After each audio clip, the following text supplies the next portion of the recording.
Hola a todos, muy buenas noches, ¿cómo están? Bienvenidos una vez más a Convicciones Cristianas. Qué bueno que puedan estar acompañándonos aquí en esta escuela que llamamos justamente Convicciones Cristianas, y bueno, que estamos en este tiempo tratando de caminar juntos en las verdades de Cristo para que nuestra fe sea genuina, para que nuestra fe sea real, sea basada en las palabras que Él nos dejó, en los fundamentos correctos, porque solamente una vida de fe funciona cuando estamos parados en los fundamentos correctos. Así que, saludo para todos los que están hoy en esta noche. Estoy viendo a ver si estoy tocando algo acá. No, está todo bien. Vamos a ver quiénes están, a ver. Vamos a recorrer. Ya algunos fui viendo, saludando. Está Valeria y Maxi, de aquí de la isla. Hace un ratito estuvimos en su casa, compartiendo con ellos. Daniel, junto con toda su familia. Está Patricia, también bienvenida. Está Miriam, aquí también de la isla también. Bueno, Margarita, como siempre, ahí firme. Valeria Cruz, bienvenida. ¿Quién más? Mónica también, ahí está también, bienvenida. Así que bueno, veo que se están saludando entre ustedes, eso está bueno. Ahí está Jairo también está de allí de Nueva York junto con Victoria. Así que bueno, bienvenidos a todos por estar aquí en esta noche, gracias por estar. Vamos a comenzar. Hoy tengo bastante para hablar con todos ustedes. Bueno, a los que están entrando ahora en este momento, bueno, bienvenidos a todos. Realmente, bueno, estamos dándole un recorrido a estas enseñanzas que hemos llamado Convicciones Cristianas, y estamos específicamente en la segunda etapa de Convicciones Cristianas, donde estamos hablando de regresar al diseño que Dios dejó para la iglesia, y básicamente volviendo al evangelio, ¿no? Al verdadero evangelio y todo lo que eso representa, ¿no? Que más allá de una fe que todos tenemos, sino que también es una fe que produce frutos para Dios, y que también hace que esta verdad corra por diferentes lugares. Sigo saludando ahí. Bueno, hay un Jesús, saluda de Formosa. Bueno, bienvenido, hermano. Así que bueno, vamos saludando a todos los que están entrando. Bienvenidos, buenas noches. Vamos a, como saben, siempre les comparto la pantalla. A ver si puedo compartir la pantalla. Voy a abrir la pantalla para que ustedes la puedan ver también, así ya nos metemos de lleno. Aquí estamos compartiéndoles. Bueno, estamos en Convicciones Cristianas, como siempre. Ustedes saben que esto no es un nombre caprichoso ni algo, una gran idea que se nos ocurrió, sino que Convicciones Cristianas tiene todo un sentir. Siempre hablamos de que es necesario poder tener convicciones de acuerdo a la vida que Jesús nos enseñó, y poder expresar su vida aquí en la tierra, y sabemos que esto se logra solamente con convicciones, ¿no? Sabiendo que una convicción es un argumento que nos convence a vivir de alguna manera o a actuar de alguna manera. Entonces necesitamos que nuestros argumentos sean las palabras de Jesucristo incorporadas en nuestra vida, no como un conocimiento teórico, sino como algo práctico, como vida misma, ¿no? Que Él dijo: yo soy la vida. Él se tiene que introducir a nosotros como la vida, y nos tiene que gobernar por su espíritu para que podamos tener argumentos firmes, sólidos, para poder vivir, bueno, la vida que Él nos plantea en un mundo, como hablábamos hoy con algunos hermanos, y esta semana también en algunas reuniones de WhatsApp que hemos tenido, viendo cómo las tinieblas avanzan sobre todo el mundo, con diferentes principios de vida totalmente anticristo. Y bueno, qué importante que nosotros tengamos unas convicciones firmes, ¿no? Para no ser arrastrados por todo viento de doctrina, por estrategias de hombres para engañar, que con astucia engañan, y bueno, que podamos tener una fe sólida y basada en las palabras de Jesucristo. Así que bueno, vamos a avanzar. Estamos, como decíamos, en regresando al diseño, Escuela Convicciones Cristianas. Estamos hablando del Evangelio, y hoy estamos en la clase 4. Ahí me falló el tipeo, acá es clase 4. Estamos en la clase 4, y vamos a hablar de las bases correctas, las bases para una correcta evangelización. Esto venimos hablando en estos días. La semana pasada hablamos de cómo debería ser la presentación del Evangelio, cómo es realmente poder compartir el Evangelio con otras personas. La anterior habíamos hablado, ¿se acuerdan? De ser embajadores de Cristo, qué significaba ser embajadores de Cristo. La primera habíamos hablado del verdadero Evangelio, habíamos hablado un poquito, estuvimos viendo lo que era el nuevo pacto, el antiguo pacto, que el Evangelio no es un mensaje, que el Evangelio es Cristo. No me voy a meter mucho ahí para no hacerlo muy largo, porque hoy realmente tenemos bastante para desarrollar. Pero hoy estamos en esta clase 4, que son las bases para una correcta evangelización. Y ahí hay un cartelito que dice: evangelizar no consiste en un evento aislado que termina con una oración de fe, con esto es lo que normalmente se ve, sino que evangelizar es un proceso de enseñanza que deja al hombre establecido en Cristo viviendo sus enseñanzas, o sea, viviendo con convicciones verdaderamente cristianas. Entonces, la evangelización se ha quedado a lo largo de los años solamente en un hecho, bueno, un evento específico que puede tener diferentes formas, diferentes matices, diferentes formas de encararlo, y que siempre, bueno, termina, como dijimos, en la famosa oración de fe, que como yo creo realmente no evangeliza a nadie, no hace nacer de nuevo a nadie, porque ni siquiera es una cuestión bíblica la oración de fe, sino que hay una confesión que nace desde el arrepentimiento de la persona, de un entendimiento del pecado, de un entendimiento de que están muertos en delito y pecado, separados de la comunión con Dios, de la necesidad de ponerse bajo el gobierno de Cristo, de morir a su propia vida para vivir para Cristo, y todo lo que venimos hablando en este tiempo, que no me voy a meter a hablar ahí, ya lo hemos hablado, pero la importancia de entender que un evento realmente no evangeliza a las personas. Evangelizar a las personas es dejarlas firmes en las bases, en los fundamentos de las enseñanzas de Jesucristo, para luego poder comenzar con esas personas un discipulado, porque la meta de cada uno de nosotros es presentarnos perfectamente delante de Cristo, o sea, tener nosotros la madurez que tenía Cristo, y eso se logra con un discipulado. Pero no se puede discipular a alguien que realmente no fue evangelizado, entendiendo que la evangelización comienza desde el nuevo nacimiento, como el hecho más glorioso y milagroso de Dios, cuando un ser humano que está muerto en su espíritu puede volver a nacer de nuevo, y ahora su espíritu recobra vida y ahora puede tener nuevamente comunión con Dios, y desde ahí entonces poder empezar todo un proceso de enseñanzas que lo dejen establecidos en las verdades de Cristo y viviendo las enseñanzas de Cristo, y de ahí comenzar un discipulado. Siempre digo, alguien que murió a su propia vida y nació de nuevo es una persona que puede ser discipulada. Alguien que no nació de nuevo no puede ser discipulado, porque no podemos discipular a la carne, no podemos discipular a alguien que está muerto. Discipulamos a aquellos que están vivos en Cristo, aquellos que murieron a la carne y nacieron de nuevo. Ellos sí son capaces de poder recibir la administración del Espíritu Santo, convenciendo de pecado, transformándonos a la imagen de Cristo, recibiendo consejos, exhortaciones, enseñanzas. Solamente alguien que realmente nació de nuevo puede aceptar ese proceso de discipulado, que lo vamos a ver ya en las próximas clases, y vamos a ver cómo es lo importante que es poder convertirnos primeramente en discípulos de Cristo y luego hacer discípulos de Cristo a otras personas. Así que bueno, breve introducción. Vamos a meternos ya en la enseñanza de hoy. Dice aquí: creemos que una persona está evangelizada cuando es perfeccionada en los fundamentos que lo preparan para un discipulado. Es lo que recién les explicaba. No podemos decir que una persona realmente está evangelizada porque hizo una oración de fe, porque vino a una reunión al culto, porque asiste de tanto en tanto al templo, y porque se involucra en algunas de las actividades del templo. Una persona realmente está evangelizada cuando la paramos y vemos que se paró en los fundamentos del nuevo pacto, en el fundamento de las enseñanzas de Jesucristo, que lo preparan para un discipulado posterior. Si no, esa persona aún no está evangelizada. Tuvo un contacto con el Evangelio, tuvo contacto con la iglesia, tuvo un contacto con algo nuevo, pero realmente no le pusimos las bases en la cual podamos edificar su vida luego, ¿verdad? Entonces, habíamos hablado la semana pasada, engancho con esto, lo último que habíamos hablado era que una estrategia nacida del Espíritu Santo que da frutos es la implementación de la evangelización por las casas. ¿Y por qué digo que es nacida del Espíritu Santo, no ahora? Esto es desde siempre. La iglesia nació, la fundación de la iglesia nació en un aposento alto cuando vino el Espíritu Santo.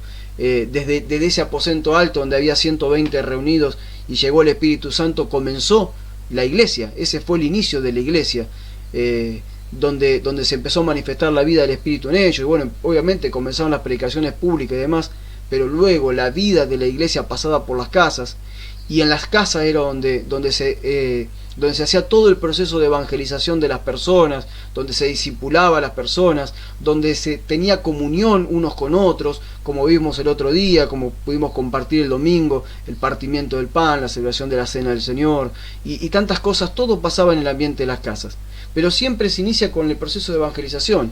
Es imposible luego pasar a la comunión, pasar al discipulado y a todas las cosas que vienen después, si no arrancamos por esto que es la base de la vida cristiana, de la vida de alguien que nació de nuevo, que es la evangelización. Por eso necesitamos entender que que siempre el Espíritu Santo dio frutos por las casas. La iglesia primera se extendió por las casas, no como una forma, como un método, sino como una vida misma. Pasaron los años y siempre las casas fue por donde Dios se multiplicó. Cada vez que hubo persecución, la iglesia volvió a multiplicarse por las casas. Y de hecho, en los tiempos contemporáneos hemos visto los casos de China, de tantos lugares donde la iglesia fue perseguida y la iglesia se multiplicó por las casas. Es allí el ambiente donde Dios se manifiesta, donde el Espíritu se manifiesta, en un ámbito de comunión, donde todos podemos crecer y edificarnos mutuamente, y allí es donde realmente ocurren ese maravilloso milagro que es que un ser humano pueda nacer de nuevo y se establezca en la vida que Jesucristo espera para cada uno de nosotros. Y siempre el Espíritu lo hizo por las casas, y en este tiempo creo realmente, hay gente que se está preguntando, muchos creo que se están preguntando, ¿cómo sigue la iglesia ahora después de la pandemia? ¿Cómo sigue la iglesia cuando se puedan volver a abrir los auditorios? ¿Cómo sigue la iglesia? Y yo realmente creo que ese modelo se va a extinguir pronto se va a extinguir. Miren lo que le digo, no es que va a llevar mucho tiempo, aun cuando después se den los permisos para volver a estar ahí, porque la iglesia está volviendo guiada por el Espíritu Santo a ser la iglesia que fue, la primera iglesia. La primera iglesia que vivía gobernada por el Espíritu, que el liderazgo no era piramidal, que era un liderazgo horizontal, que era un liderazgo que llegaba a todas las casas, y en las casas era donde la gente cobraba la vida del Espíritu, y la vida del Espíritu fluía, y todas las cosas eran transformadas en los hogares. Por eso que la estrategia para presentar a Cristo por las casas será, poníamos ahí, o debería ser, a través de relaciones intencionadas y guiadas por el Espíritu Santo. Aprendimos la semana pasada que las personas que nacen de nuevo realmente son por voluntad de Dios, no por voluntad nuestra, como lo dice Juan, que dice que aquellos que nacen de nuevo no son por voluntad de carne, ni voluntad de sangre, ni voluntad de hombre, sino por voluntad de Dios.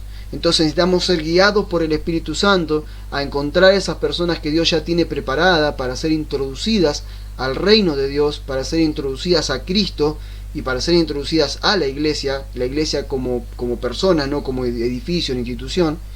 Y una vez que las identificamos por el Espíritu Santo, lo que hacían los primeros cristianos eran relaciones intencionadas. Intencionalmente se relacionaban con esas personas para poder compartir a Cristo. Lo vimos la semana pasada con lo que ocurrió en Antioquía, de aquellos primeros cristianos que ni sabemos quién eran, que llegaron a esa región y fueron compartiendo el Evangelio con personas intencionalmente.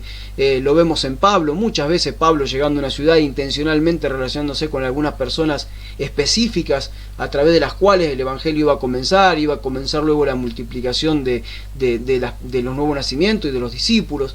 Entonces siempre el Espíritu Santo fue quien marcó el ritmo de la iglesia, no por eventos humanos ni por estrategias humanas, como hemos visto, que las células, que la espiga, que la casa de paz, que la invasión amor y todas las cosas que hemos visto que funcionaron y en cierta forma funcionan, pero tarde o temprano se encuentran con limitaciones, porque al ser tan metódico, tan estructurado, se apaga la vida del Espíritu, vuelve a surgir siempre ese liderazgo que absorbe la vida de las personas, que se hace dueño de la vida de las personas, comienzan las peleas, las discusiones, los chismes, las murmuraciones, todo lo que sabemos que siempre ha pasado, y no terminamos nunca en nada.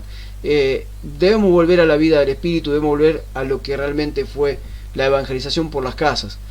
En oración, el Espíritu Santo indica personas, familias para evangelizar, luego se generan intencionalmente relaciones con esas personas para presentarles el Evangelio. Vamos siguiendo algunos pasos que normalmente la iglesia hacía.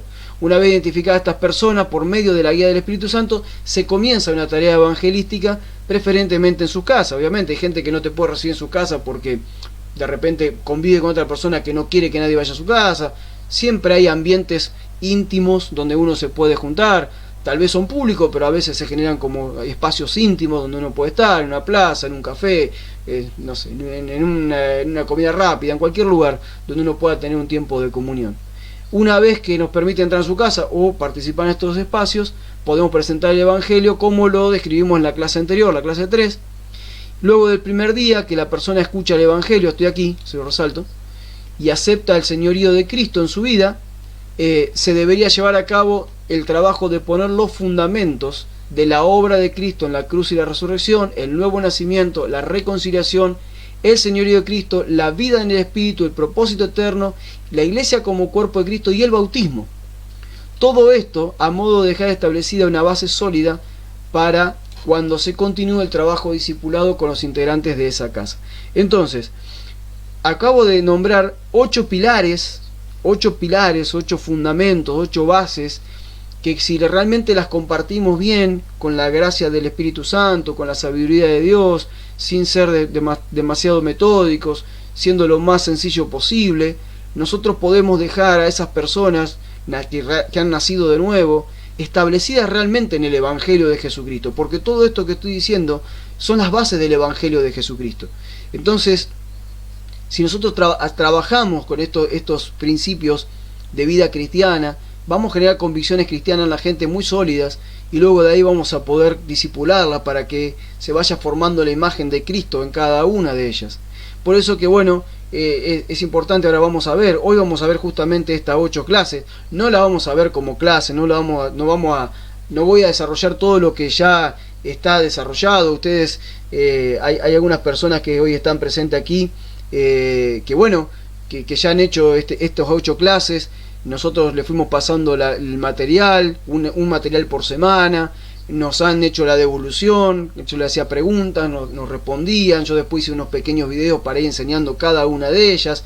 Eso está todo en el grupo de discipulado, pueden entrar, si ustedes no están en el grupo soliciten entrar, que lo vamos a introducir ahí. Los bosquejos están ahí, pueden descargar las 8 clases, tenerlas en su casa, poder repasarla, poder ver los videos. Hoy solamente vamos a hacer un repaso para que ustedes puedan, los que nunca lo vieron todavía, puedan tener una idea de qué estamos hablando. Pero estamos totalmente convencidos que cuando enseñamos esto realmente hay un cambio rotundo en la vida de las personas. Es muy diferente que estas personas que a veces hacen una oración de fe en algún evento y luego acuden a un templo y empiezan en un auditorio y comienzan a ir a las reuniones y a veces se enganchan de algo que se viene enseñando, o hay congregaciones que directamente no tienen ni siquiera una línea de pensamiento, predican una cosa un día, otra cosa otro día, otra cosa otro día. Entonces la gente es como que empieza a oír una cosa u otra y se le genera tanta a veces confusión. Y no hay cambio realmente rotundo en su vida porque no quedan establecidas en el Evangelio. No quiere decir que lo que se predique esté mal, sino que no hay muchas veces un trabajo específico para poder dejar a las personas que nacen de nuevo paradas en el Evangelio, establecidas en los fundamentos del Evangelio. Y esto es sumamente importante, y esto no se hace desde la prédica de un púlpito, si esto se hace desde la vida misma, compartiendo tiempo en las casas, mate de por medio si estamos en Argentina. Si está en otro país será un cafecito de Colombia, un tereré en Paraguay, no sé, pero bueno, en ese ámbito de comunión uno semana a semana va estableciendo estas verdades. Por eso dice acá, establecer visitas semanales durante un tiempo determinado para poner los fundamentos que permitan edificar un discipulado posterior. Estos fundamentos se ministran a través de 8 enseñanzas en las casas a quienes se pusieron bajo el señorío de Cristo y han nacido de nuevo. Y acá dice, bueno, en las próximas clases haremos un recorrido por dichas enseñanzas, afirmando al nuevo creyente en las verdades básicas de la verdad presente en el nuevo pacto. Estas enseñanzas, que estamos aquí, estas enseñanzas hacen que el nuevo creyente sea evangelizado y establecido en una base de entendimiento para un discipulado posterior. Es muy difícil poder discipular a alguien sabiendo que nos vamos a meter directamente con su vida, que vamos a provocar cambios rotundos en su vida, radicales, no nosotros, sino a través de compartir las enseñanzas de Jesucristo y esperando la intervención del Espíritu Santo en su vida. No podemos trabajar sobre una persona que no tiene bases establecidas, que no tiene idea qué es el nuevo nacimiento, que no tiene idea la reconciliación, que no sabe qué es la vida en el Espíritu, que no tiene idea del señorío de Cristo. Entonces necesitamos trabajar estas cosas de una manera profunda y con responsabilidad, ¿no? Por eso acá dice las administraciones en las semanas siguientes a la presentación del Evangelio son estas 8, que ahora las vamos viendo uno por uno. Vamos a un resumen, lo voy a tratar de hacer lo más rápido posible, voy a tratar de no extenderme mucho. Ustedes saben que es una escuela, estamos tardando a veces hasta 2 horas, pero bueno, los que realmente tengan hambre y quieran aprender se van a quedar hasta el último, ¿verdad? Así que bueno, muchos de ustedes, algunos de los que están aquí, que estoy viendo que están conectados, ya han visto estas enseñanzas, no las han escuchado de mí desarrollarlas, solamente me escucharon algún videito de 4 o 5 minutos en cada punto, pero bueno, hoy vamos a darle un repaso, porque creemos que primeramente nosotros tenemos que estar parados en estas 8 enseñanzas. Si nosotros no tenemos claro estos 8 puntos, tenemos que revisar el Evangelio que hemos creído. Eso es sumamente importante, porque el Evangelio se trata de esto. Si yo no tengo claro esto, si vos no tenés claro esto, necesitas rápidamente, imperiosamente, ponerte a trabajar sobre esto y ver si esto está claro en tu vida y si esto se ha hecho vida, se ha hecho una realidad en tu vida, ¿no? No quedó solamente por algunos, de repente tal vez ni lo tienen claro todo esto, jamás lo vieron, otros lo vieron por arriba, otros lo vieron exhaustivamente, pero quedó solamente como una clase más, como una teoría más, como una doctrina más. Pero esto se tiene que hacer vida en nosotros, se tiene que hacer convicción, carne, se tiene que hacer una experiencia real. Por eso, bueno, hablamos de que un evangelismo que establezca, hablamos de una evangelización, sería la palabra, que establezca los fundamentos del nuevo pacto. Y estamos hablando que entendemos que alguien es evangelizado cuando es perfeccionado en los fundamentos del nuevo pacto que lo preparan para un discipulado, lo dijimos recién. Es muy importante lo que hagamos con cada persona el tiempo posterior al primer día que puso su vida bajo el señorío de Cristo. Muchas veces se presenta el evangelio a personas, y a veces, como siempre digo, se presenta un evangelio, un falso evangelio, a veces no es un verdadero evangelio que se presenta, y después, bueno, ¿y qué hacemos con la gente? Y bueno, que siga viniendo, que venga a la reunión, le invitamos a la reunión, y bueno, y no hay un seguimiento, no hay una cuestión posterior de decir, bueno, organizadamente vamos a seguir a esa persona, vamos a ayudarla a entender, porque están haciendo de nuevo, está entrando a un nuevo mundo, a un nuevo reino, y bueno, necesita ser entendida, que alguien les explique, que alguien les guíe, es muy importante. Y esto no es tarea, por favor, del pastor. Esto tenemos que desmitificar esto. No es tarea del pastor. Este trabajo es tarea de todo el cuerpo de Cristo, de cada uno de nosotros que ya hemos creído. Nosotros hemos recibido, como decíamos hace un tiempo atrás, un sacerdocio de parte del Señor. Somos reyes y sacerdotes, dice la Escritura, dice Pedro. Pablo dice que somos sacerdotes según el orden de Melquisedec. O sea, nosotros recibimos un sacerdocio. Y como sacerdotes que somos, tenemos que tomar la responsabilidad de llevar a las personas por este proceso de evangelización y disipularlas, porque la misión que tenemos como iglesia es disipular a las personas. Esto no es el trabajo de un pastor, es el trabajo de toda la iglesia. Por tal motivo, dice aquí, estoy acá, dice, por tal motivo todo lo que ministremos con el recién nacido es vital para su posterior tiempo de discipulado. Establecer al nuevo sobre los fundamentos que lo preparan para un discipulado saludable es de suma importancia. Vamos a ver ahora las 8 bases de una correcta evangelización, como decíamos hoy, y vamos a arrancar por la primera y fundamental, prepárense porque acá arrancamos. Yo no le diría, si ustedes quieren tomar nota, tomen nota, pero esto queda acá en este PDF, después lo pueden descargar. De hecho, yo tomo simplemente algunas cosas de las 8 enseñanzas. Todas las enseñanzas, como le dije recién, están en PDF, están bien desarrolladas. Hay un video con cada una de las enseñanzas, o sea que por favor, si ustedes quieren realmente afirmarse en esta verdad, devuelvan sobre este material los que ya lo vieron, y los que no lo vieron, pídanlo o accedan al grupo y ahí van a tener todo para descargar. Si ustedes entran al grupo discipulado van a ver que en las pestañas que hay, en una dice archivos. Si ustedes tocan archivo ahí van a encontrar muchísimos archivos. Todo lo que venimos enseñando en este tiempo están ahí. Toda la primera etapa de convicciones cristianas están ahí. Todas estas 8 enseñanzas de la evangelización están ahí. Todos los bosquejos de las prédicas que venimos compartiendo los domingos están ahí. Así que ustedes pueden entrar y descargarlo. Es gratuito, es accesible para todos. Vamos entonces a arrancar por lo fundamental, ¿no? El momento que una persona aceptó el gobierno de Cristo, muchas veces se le enseña o se le dice, como debería ser, lo que pasó en la cruz del Calvario, la muerte del Señor, la resurrección, bueno, muerte, sepultura y resurrección, siempre hablamos de eso, y bueno, muchas veces de ahí se le hace la famosa oración de fe a la gente, que yo no estoy de acuerdo con la oración de fe, simplemente lo llevamos con preguntas y respuestas a confesar la fe, ¿no? Esto ya lo pueden ver, los que no lo vieron antes, lo pueden ver en el video anterior que estuvimos hablando de esto. Ahora bien, de hecho le dejé un video de YouTube donde durante 20 minutos hago la presentación del Evangelio como si estuviera hablando con alguien, y ahí pueden ver cómo debería ser. Entonces, un punto importante que todos nosotros tenemos que tener claro es la redención y la justificación. Primero, la redención. ¿Qué es la redención? Es su obra a favor de los hombres. Dios es redentor por excelencia. O sea, Dios es redentor.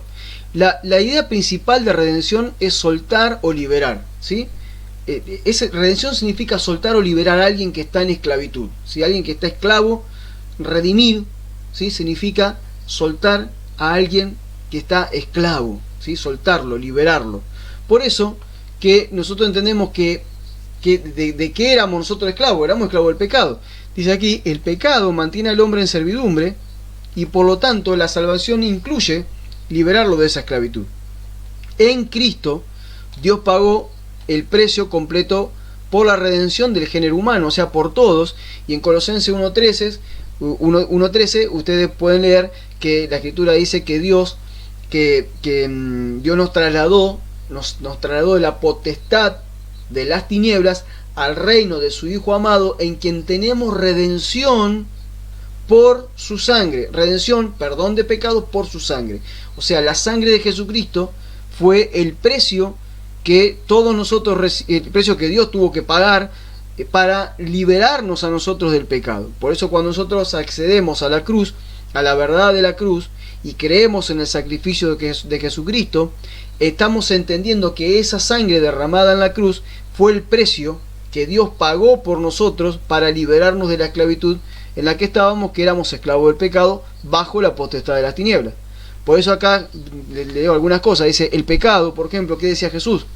En Juan 8:34-36 dice, Jesús le respondió, de cierto les digo, que todo aquel que hace pecado, esclavo es del pecado.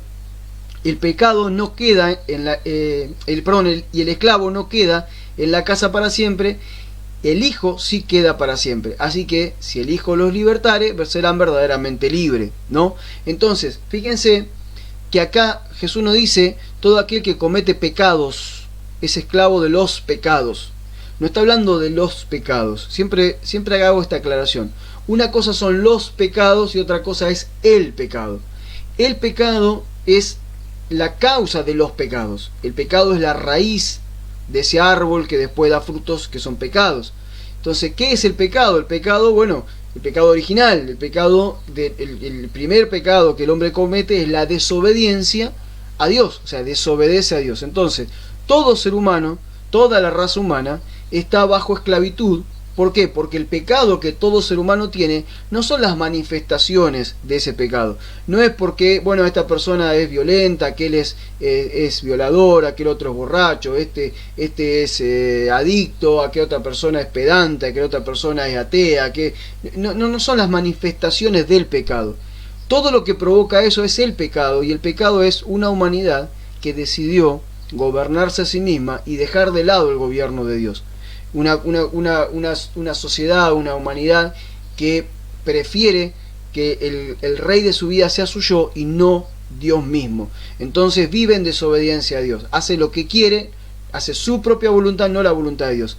Y eso siempre nos lleva a la esclavitud, porque siempre estamos metiendo la pata, siempre estamos cometiendo errores, siempre nos estamos metiendo de mal en peor cuando no tenemos la guía del Espíritu.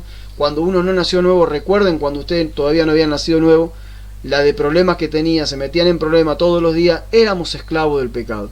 Entonces, ¿qué vino a hacer Cristo? Cristo nos redimió, nos hizo libre del pecado. ¿Cómo lo hizo? Bueno, muriendo en la cruz por nosotros. Por eso acá Romanos 3:23 dice, pues todos han pecado y están privados de la gloria de Dios, pero por su gracia son justificados gratuitamente mediante la redención que Jesucristo efectuó. Ahora, esa redención significa ser libre. Nosotros éramos esclavos del pecado, Jesucristo nos hizo libre del pecado. Él nos compró con su sangre. El precio de nuestra libertad fue la sangre de Jesucristo. Por eso yo siempre digo, no tenemos que tomar muy a la ligera la obra de Jesucristo en la cruz. Hay mucha gente que la toma a la ligera, se acuerda de eso cuando llega Semana Santa y pone La Pasión de Cristo o alguna otra película que muestre la crucifixión de Jesús. Y bueno, y algunos tienen la cruz colgando o una cruz en su casa y así, pero todo eso no tiene sentido si nosotros no entendemos lo que realmente pasó allí. Nosotros no teníamos ninguna posibilidad de estar, como dice ahí, privados de la gloria, significa privados de la presencia de Dios, privados de la comunión con Dios. Estábamos totalmente separados de Dios por causa del pecado. Entonces la obra que Jesús hace es maravillosa, después tiene que ver con la reconciliación, después lo vamos a ver, pero qué tremendo que Él nos libera de aquellos que nos separaba de Dios.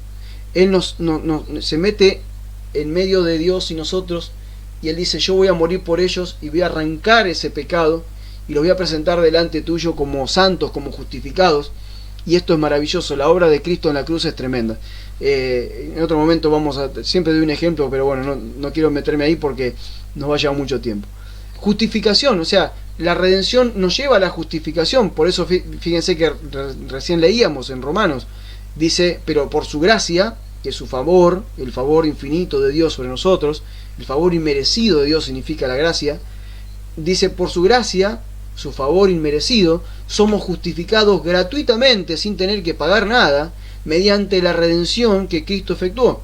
Entonces, Cristo nos redime y eso nos justifica delante de Dios. Entonces, ¿cómo somos justificados de Dios? Bueno, delante de Dios, por la fe. Aquí dice, ¿cómo somos justificados ante Dios?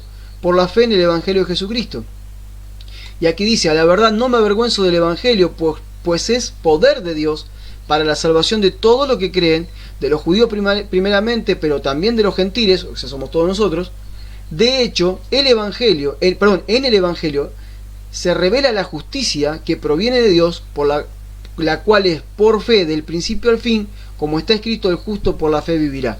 O sea, nosotros por la fe ahora vivimos. ¿Cuál es la fe? Creemos que Jesucristo es el Hijo de Dios, que confesamos con nuestra boca que Jesucristo es el Hijo de Dios, creo que Jesucristo murió en la cruz para liberarme de mis pecados, creo que realmente Él murió y estuvo sepultado 3 días, y creo que realmente Él se levantó de los muertos para hacerme, y venció la muerte para hacerme libre a mí de la muerte. Entonces eso me justifica, la fe en eso me justifica delante de Dios. ¿Qué significa me justifica? Dios dice, bueno, ok, a partir de ahora no tienes ninguna deuda conmigo, la vieja creación en vos murió y ahora hay una nueva creación, y ahora sí vamos a empezar a tomar nota de lo que haces, pero lo que pasó anteriormente queda totalmente sepultado, queda sepultado juntamente con Cristo, y estás naciendo una nueva vida. O sea, estás justificado delante de mí, no me debes nada. La confesión que Jesús es el Señor, bueno, y otra cosa que hace que seamos justificados, obviamente es confesar, ¿sí? Confesar que Jesús es el Señor y creer que Dios le levantó a los muertos, como dice Romanos 10 del 8 al 10, donde todos sabemos que dice, y si confesares con tu boca que Jesucristo es el Señor y crees que Dios le levantó a los muertos, serás salvo. Entonces, lo decíamos la semana pasada, el primer punto es creer y confesar que Jesucristo es el Señor, o sea, ponerme bajo el gobierno de Cristo y creer que Él resucitó, entonces eso me da salvación.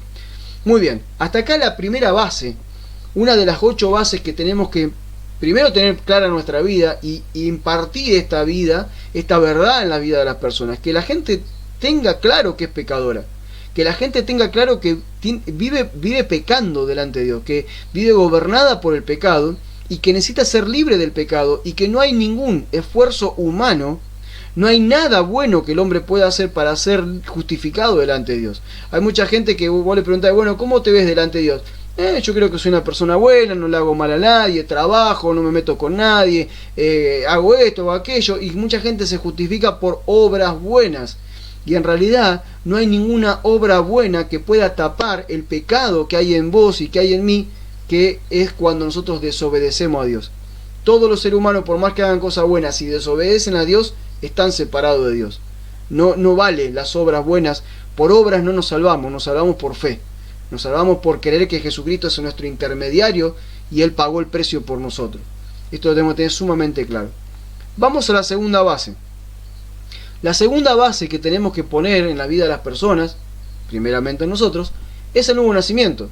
Esto es sumamente claro.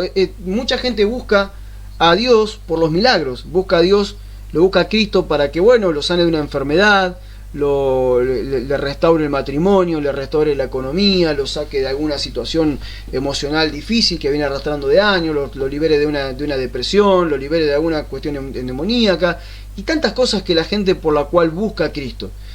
Y el Señor se manifiesta con milagros. Dios es el mismo de hoy, de ayer y de siempre. Jesucristo es el mismo. Pero el mayor de los milagros que una persona puede experimentar es el nuevo nacimiento.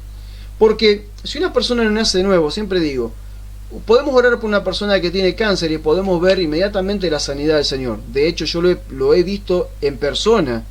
He tenido la experiencia de orar por personas y algunas personas sanarse de cáncer con el comprobante médico y todo, con los dos, cuando tenía y cuando no tenía. Yo lo he visto, no ha ocurrido.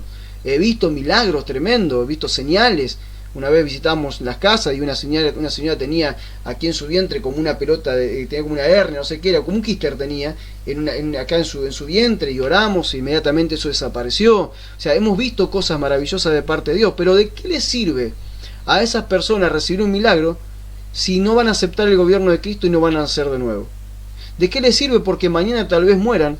¿Y de qué les sirvió el milagro? El milagro le solucionó algo temporal, pero no pudimos solucionar lo eterno. Y para solucionar lo eterno necesitamos que esa persona nazca de nuevo, que muera la vieja creación y pueda nacer una nueva creación, porque esta nueva creación es la que entra al cielo. Una vieja creación no entra al cielo, la nueva creación es la que entra. Entonces el nuevo nacimiento es el mayor de los milagros. Nunca te olvides de esto. Y el nuevo nacimiento lo que provoca es un acto de regeneración. Nuestro espíritu es regenerado. Por eso aquí dice, la regeneración es el cambio radical que el Espíritu Santo realiza en el hombre, o en el ser humano, cuando éste, habiendo oído y creído en la palabra de Dios, acepta y confiesa a Jesucristo como su Señor y Salvador. Entonces, ¿qué es lo que ocurre? Cuando nosotros aceptamos vivir bajo el gobierno de Cristo, renunciar a nuestra vida, arrepentirnos de esa vida y ponernos realmente bajo el señorío de Cristo y que ahora Él nos gobierne, en ese momento lo que sucede es que el Espíritu Santo viene a nuestra vida, se hace uno con nuestro espíritu y en ese momento se inicia en nosotros una nueva vida. En ese momento da inicio, hay algo milagroso que ocurre porque nosotros no teníamos una vida espiritual y de repente surge la vida espiritual. Claro, hay mucha gente que cree que tiene una vida espiritual, pero en realidad son muchas manifestaciones del alma. El alma provoca cuestiones que son muy parecidas a una vida espiritual. Hay gente que cree en ciertas cosas y hasta puede ver señales y prodigios, pero son todas generadas por producto del alma y también porque Satanás hace milagros y prodigios. Nunca se olviden que Satanás era un querubín que estaba en posición de gobierno delante de Dios y él sigue teniendo cierto poder para poder hacer esos engaños. Nunca se olviden que Satanás Jesús lo declara como padre de engaño y de mentira. Y él también puede hacer esas cosas. Ahora, lo importante es que cuando nosotros llega el Espíritu Santo, nosotros nacemos a una nueva vida. Y esto Satanás no lo puede hacer, no lo puede hacer nadie. Esto lo hace solamente Dios. Ahora nuestro espíritu cobra vida y nosotros tenemos una vida espiritual real, genuina. No sé, tal vez mañana por ahí pueda hablar de esto. Ya vengo hablando bastante de esto, pero no es lo mismo tener una fe intelectual que tener una fe por el Espíritu. No es lo mismo. Podemos tener una fe intelectual, pero no es lo mismo tener una fe por el Espíritu. Y hay mucha gente que tiene una fe intelectual sin haber nacido de nuevo. Y es sumamente importante nacer de nuevo. Dice aquí, pero cuando, estamos en Tito 3, del 4 al 5, dice, pero cuando se manifestaron la bondad y el amor de Dios nuestro Salvador, Él nos salvó, no por nuestras propias obras de justicia, sino por su misericordia. Nos salvó mediante el lavamiento de la regeneración y de la renovación por el Espíritu. Todo esto provoca el Espíritu Santo en nuestra vida. Una regeneración y una renovación. Nos regenera, nos hace nuevo y renueva todo en nuestra vida. Todo renovado en nuestra vida. Volvemos a tener ganas de vivir, volvemos a tener sueños proféticos, volvemos a tener buenas relaciones con los demás, vemos la vida de otra manera, dejamos la mentira, dejamos el engaño, dejamos el odio, dejamos todas aquellas cosas que eran productos del pecado y ahora nos renovamos en una nueva vida de santidad, de paz, de armonía. Todo esto provoca el Espíritu Santo. Dice aquí, esta regeneración hace posible que la persona pueda pasar del dominio del pecado al dominio del Espíritu e iniciar un crecimiento espiritual cuya meta es la perfección, es decir, llegar a ser semejante a Cristo manifestando su imagen en la tierra. Ya lo vamos a ver un poquito más adelante. Ahora, fíjense lo que provoca esto. Esta regeneración hace posible que la persona pueda pasar del dominio del pecado al dominio del espíritu. Por eso es que una persona religiosa, hay gente que es religiosa solamente, no nació de nuevo. Hay gente que es religiosa y no nació de nuevo. ¿Y cómo lo podemos confirmar? Porque tal vez conoce la escritura, conoce la Biblia, o no sé, participa en una religión o católica o evangélica o lo que sea, y tiene una Biblia y la lee y tal vez hasta la puede recitar de memoria, pero vemos que en su vida no hay una transformación. Las vemos hoy, punto de partida, cuando recién arrancan el evangelio, y la volvemos a ver de acá a 20 años y es la misma persona o peor en muchos casos. Entonces decimos, ¿cómo puede ser si una persona nació de nuevo? Tiene que haber una transformación, porque el Espíritu Santo nos va a llevar siempre a la transformación, nos va a transformar a la imagen del Hijo. Entonces, si en una persona no hay una transformación genuina y real, tenemos que dudar si realmente nació de nuevo. Puede conocer la escritura de punta a punta, puede saber la escritura totalmente, y hasta nos puede predicar, hasta se puede parar desde un púlpito y predicarnos, y puede sonar muy lindo lo que dice, pero realmente alguien que nació de nuevo pasa del dominio del pecado al dominio del espíritu y se ve una transformación en su vida. Los fariseos, por ejemplo, que estaban en los tiempos de Jesucristo, ellos conocían la escritura de punta a punta mucho más que vos, mucho más que yo. De hecho, todo lo que es para nosotros el Antiguo Testamento, ahí ellos se lo sabían de memoria de punta a punta. ¿Sabés lo que es saberte de memoria de punta a punta? Que te digan, ¿qué hay en Jeremías 3 no sé cuánto? ¿Qué hay en Salmo no sé cuánto? ¿Qué hay en Deuteronomio no sé cuánto? Lo sabían de memoria, o sea, lo sabían de memoria, pero en ellos no había una transformación. La gente no quería estar con ellos. De hecho, Jesús decía, hagan lo que ellos dicen, pero no lo que ellos hacen. Por eso que necesitamos el nuevo nacimiento, porque el nuevo nacimiento nos pasa del dominio del pecado, del dominio de lo intelectual, al dominio del espíritu.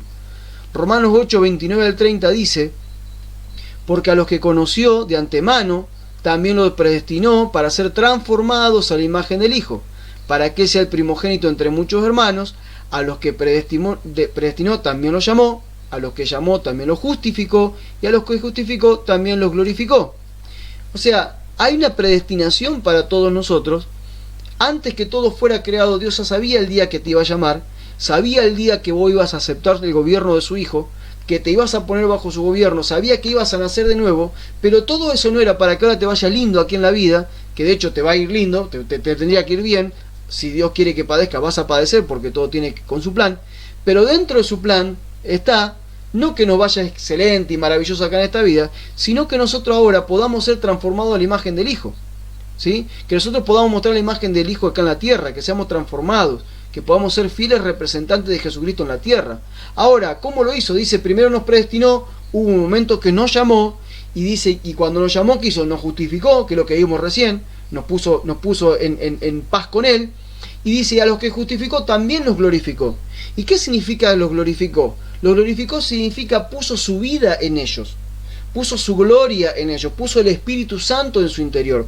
Vos y yo, si nacimos de nuevo realmente, tenemos la gloria de Dios en nuestro interior. El Espíritu Santo está en nuestro interior, con una sola función específica, con muchas, pero la principal es transformarnos a la imagen del Hijo. Por eso es sumamente importante el nuevo nacimiento.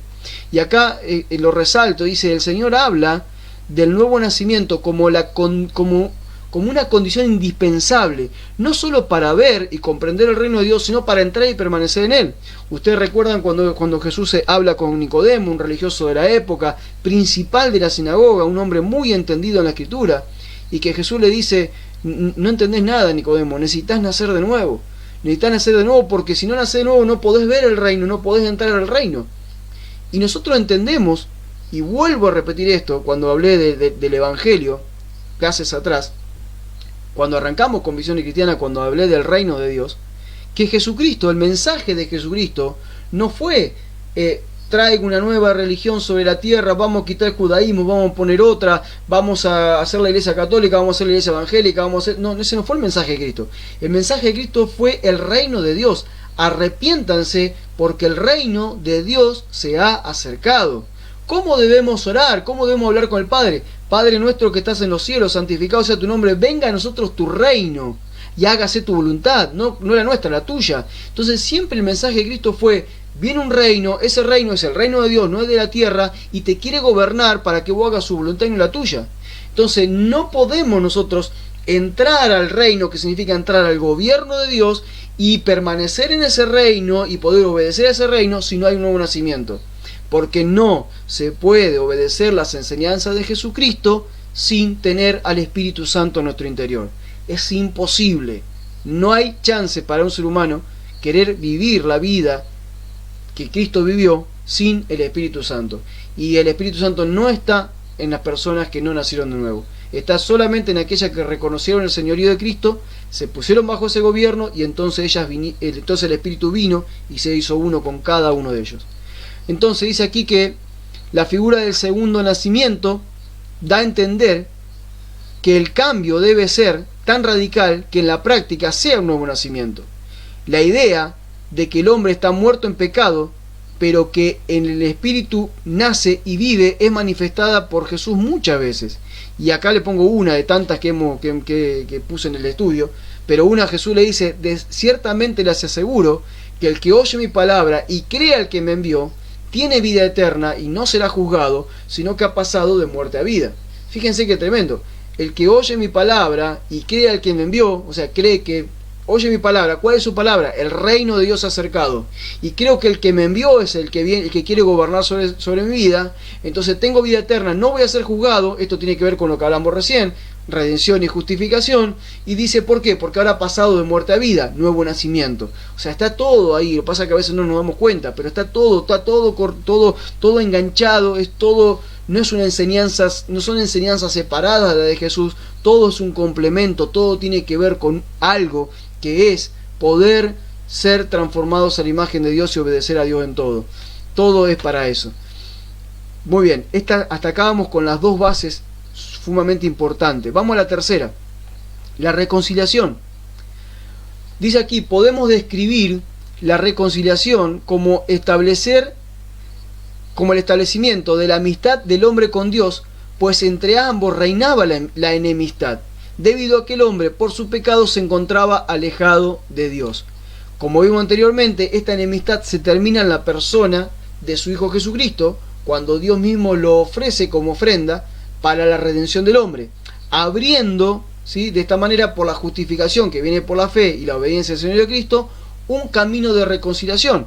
O sea, nosotros estábamos enemistados con Dios. Cuando la gente dice, no sé por qué me va mal, por qué a mí Dios no me ayuda, lo que pasa es que la gente cree que son todos hijos de Dios. Bueno, la gente que tiene fe en Dios, todavía hay gente en el mundo que tiene fe en Dios, cree que son hijos de Dios. El tema es que nadie se convierte en hijo de Dios hasta que no reconoce al Hijo de Dios como quien gobierna su vida. No todos son hijos de Dios en la tierra. Todos son creación de Dios, todos fueron creados por Dios, pero no todos son hijos. La creación es una cosa, los hijos son otra. La creación vive bajo muerte espiritual, los hijos pasaron por Cristo y nacieron de nuevo, reconocieron al Hijo, honran al Hijo, respetan al Hijo, obedecen al Hijo, imitan al Hijo, y entonces ahora son hijos de Dios imitándolo a Él, y tienen nueva vida. Y esto se trata de reconciliación. Hay mucha gente que piensa que son hijos de Dios y no lo son. De hecho, el otro día escuché al Papa decir que cierto sector de la humanidad son hijos de Dios. No puede ser alguien hijo de Dios que practica el pecado. Alguien que nació de nuevo no practica ese pecado, esa manifestación del pecado. Entonces, si estamos viendo que el líder religioso supuestamente más importante de representar al cristianismo en el mundo, que obviamente que todos sabemos que no es así, dice eso, entonces ¿qué va a creer la gente? Bueno, somos todos hijos de Dios, hagamos lo que queremos, total Dios nos ama así como somos. Entonces acá hay un combo de cosas, y no me voy a meter mucho en esto esta noche. No se entiende lo que es el amor de Dios, no se entiende cómo Dios manifiesta su amor, cómo nosotros le manifestamos su amor, no entendemos lo que es la obediencia a Dios, no entendemos el reino de Dios, no entendemos nada si decimos este tipo de cosas. Lo que sí entendemos es que una persona, que la humanidad estaba enemistada con Dios debido al pecado, ¿sí?, y ahora tiene la posibilidad de reconciliarse con Dios por medio del sacrificio de Jesucristo en la cruz, que nos abrió un camino al Padre. Por eso Él dijo, yo soy el camino al Padre. Yo soy la verdad, la vida, el camino, ¿sí? Él es el camino. Entonces, ¿qué es la reconciliación? Es sacarnos de la enemistad con Dios y ponernos en amistad con el Padre. Por eso Romanos 8 dice, pero Dios demuestra su amor por nosotros en esto. Acá vemos, ¿no? ¿Y en cómo Dios nos ama? ¿Por qué Dios nos ama? ¿De qué manera Dios nos ama? Bueno, pero Dios demuestra su amor por nosotros en esto. Se lo demuestra en esto. ¿En qué? En que cuando todavía éramos pecadores, Cristo murió por nosotros. Y ahora que hemos sido justificados en su sangre, con cuanta más razón por medio de él, seremos salvos del castigo de Dios. Porque si cuando éramos enemigos de Dios fuimos reconciliados con él mediante la muerte de su Hijo, con cuánta más razón, habiendo sido reconciliados, seremos salvos por su vida. Y no solo esto, sino que también nos regocijamos en Dios por nuestro Señor Jesucristo, por gracia a él, ya hemos recibido la reconciliación. Entonces, acá lo vemos clarísimo. O sea, el que no quiera ver esto, bueno, es porque no tiene tiempo, no quiere. Pero acá vemos claro, no toda la creación son hijos de Dios. Para ser hijo de Dios realmente necesitamos nosotros entender que Dios nos muestra su amor. Dios ama a todos, sí, pero Dios ama a todos por medio de su Hijo. Entonces, ¿cómo Él nos ama? Él nos ama de esta manera. Son todos pecadores, todos están bajo el pecado es desobediencia a mí, no me honran, no están pendientes de mí, hacen lo que quieren con su vida, no me obedecen, pero yo les muestro un camino de reconciliación que es la muerte de mi Hijo, la sangre de mi Hijo, entender, o sea, comprender y creer que Cristo murió por mí, me abre el camino al Padre. Pero por eso digo, si hay una persona que no cree en Cristo, que no acepta el sacrificio de Cristo para su vida, que no le interesa vivir como Cristo vivió, que para Cristo para ellos fue solamente un personaje de la historia, entonces jamás van a poder nacer de nuevo, convertirse en hijo de Dios y vivir en la reconciliación con el Padre. Entonces van a seguir enemistados, por más que el Padre ya les expresa que quiere estar reconciliado con ellos, que quiere estar en amistad, prefieren vivir enemistados. Entonces, obviamente, cuando uno está enemistado con Dios, ¿cómo nos puede ir bien? Es como si de repente esta computadora que yo estoy usando se enemistara con la electricidad y diga, no, electricidad, vos a mí no entras acá adentro, no me vas a gobernar, no te necesito electricidad, voy a funcionar así nomás. Y bueno, y por ahí, viste, se ponen unas pilas, pero en algún momento las pilas se le terminan y va a necesitar más pilas, y así está el mundo, ¿no? Se queda sin energía, se queda sin... agarra algún amuleto, le va bien un tiempo, se le acaba el amuleto, agarra otro y así, y bueno, y están rechazando la energía como la computadora. Le hago esta alegoría para entenderlo, ¿no? Entonces, qué importante es entender lo que Jesús hizo, lo que el Padre hizo a través de su Hijo, y poder entender que el Padre siempre, la forma que Él nos amó es, yo quiero reconciliarme con la humanidad, con mi creación está enemistada, porque hace lo que quieren y no lo que yo quiero, y yo los amo y quiero reconciliarme con ellos, y lo hago a través del cuerpo mortal de mi Hijo sacrificado por ellos, lo entrego como ofrenda, y de esa manera ahora me puedo reconciliar con esa humanidad. ¿Qué espera Dios de nosotros? Que nos reconciliemos con Él. Es como nosotros hablábamos la semana pasada cuando hablábamos de ser embajadores de Cristo, y que el mensaje que nosotros le damos a la humanidad, ¿cuál es? Es ese. Le rogamos que por medio de Jesucristo se reconcilien con Dios. Qué importante es entender que por medio de Cristo fuimos reconciliados con Dios, ya no estamos enemistados. Ahora podemos tener comunión con el Padre Celestial, y esto nos permite conocer cada día su voluntad, y al obedecer su voluntad recibir toda la bendición con la que ya nos bendijo en lugares celestiales en Cristo Jesús. Este es otro punto sumamente importante. A veces no me quiero quedar en cosas que están escritas ahí, pero necesito aclararlo. La gente quiere ser bendecida por Dios todo el tiempo. Quieren que Dios los bendiga.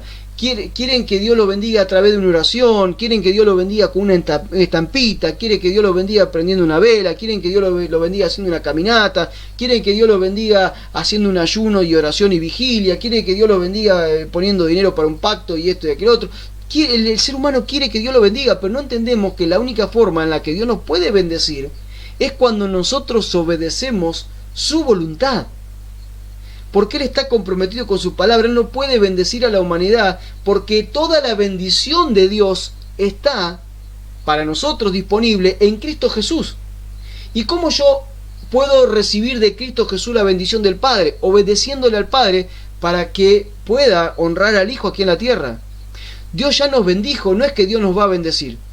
Cuando alguien me dice, Dios te bendiga, y a veces a alguno le corrijo, le digo, no, Dios ya me bendijo, a vos también ya te bendijo. Lo tenemos como un amuleto, como una jerga evangélica. Dios te bendiga. O la gente que ni siquiera es evangélica, Dios le bendiga. Gracias por darme dinero, Dios le bendiga. No, Dios ya me bendijo. Dios no nos va a bendecir, Dios ya nos bendijo. ¿Dónde nos bendijo? En Cristo Jesús. Dice ahí, con toda bendición en lugares celestiales, dice Efesios 1:3. Entonces toda la bendición de Dios está disponible para nosotros, pero ¿para quién? Para aquellos que están reconciliados con Dios y ahora viven obedeciendo la voluntad del Padre. Ahí está toda la bendición. Entonces acá no se trata de sacrificio, se trata de obediencia. Recuerden, el problema de que el ser humano perdió la bendición de Dios, perdió el favor de Dios, ¿cuál fue? El pecado. Entonces, ¿y qué es pecado? Pecado es obediencia a Dios. Entonces, si yo insisto vivir desobedeciendo la voluntad de Dios, es imposible que Dios me bendiga. Para que Dios realmente me bendiga o suelte todas sus bendiciones sobre mí, ¿por dónde tengo que pasar? Por el Hijo. Fíjense que todo pasa por Cristo. Por eso, la base 4 que tenemos que poner en la gente es el señorío de Cristo. Si no entendemos el señorío de Cristo, entonces estamos complicadísimos estamos. El señorío de Cristo.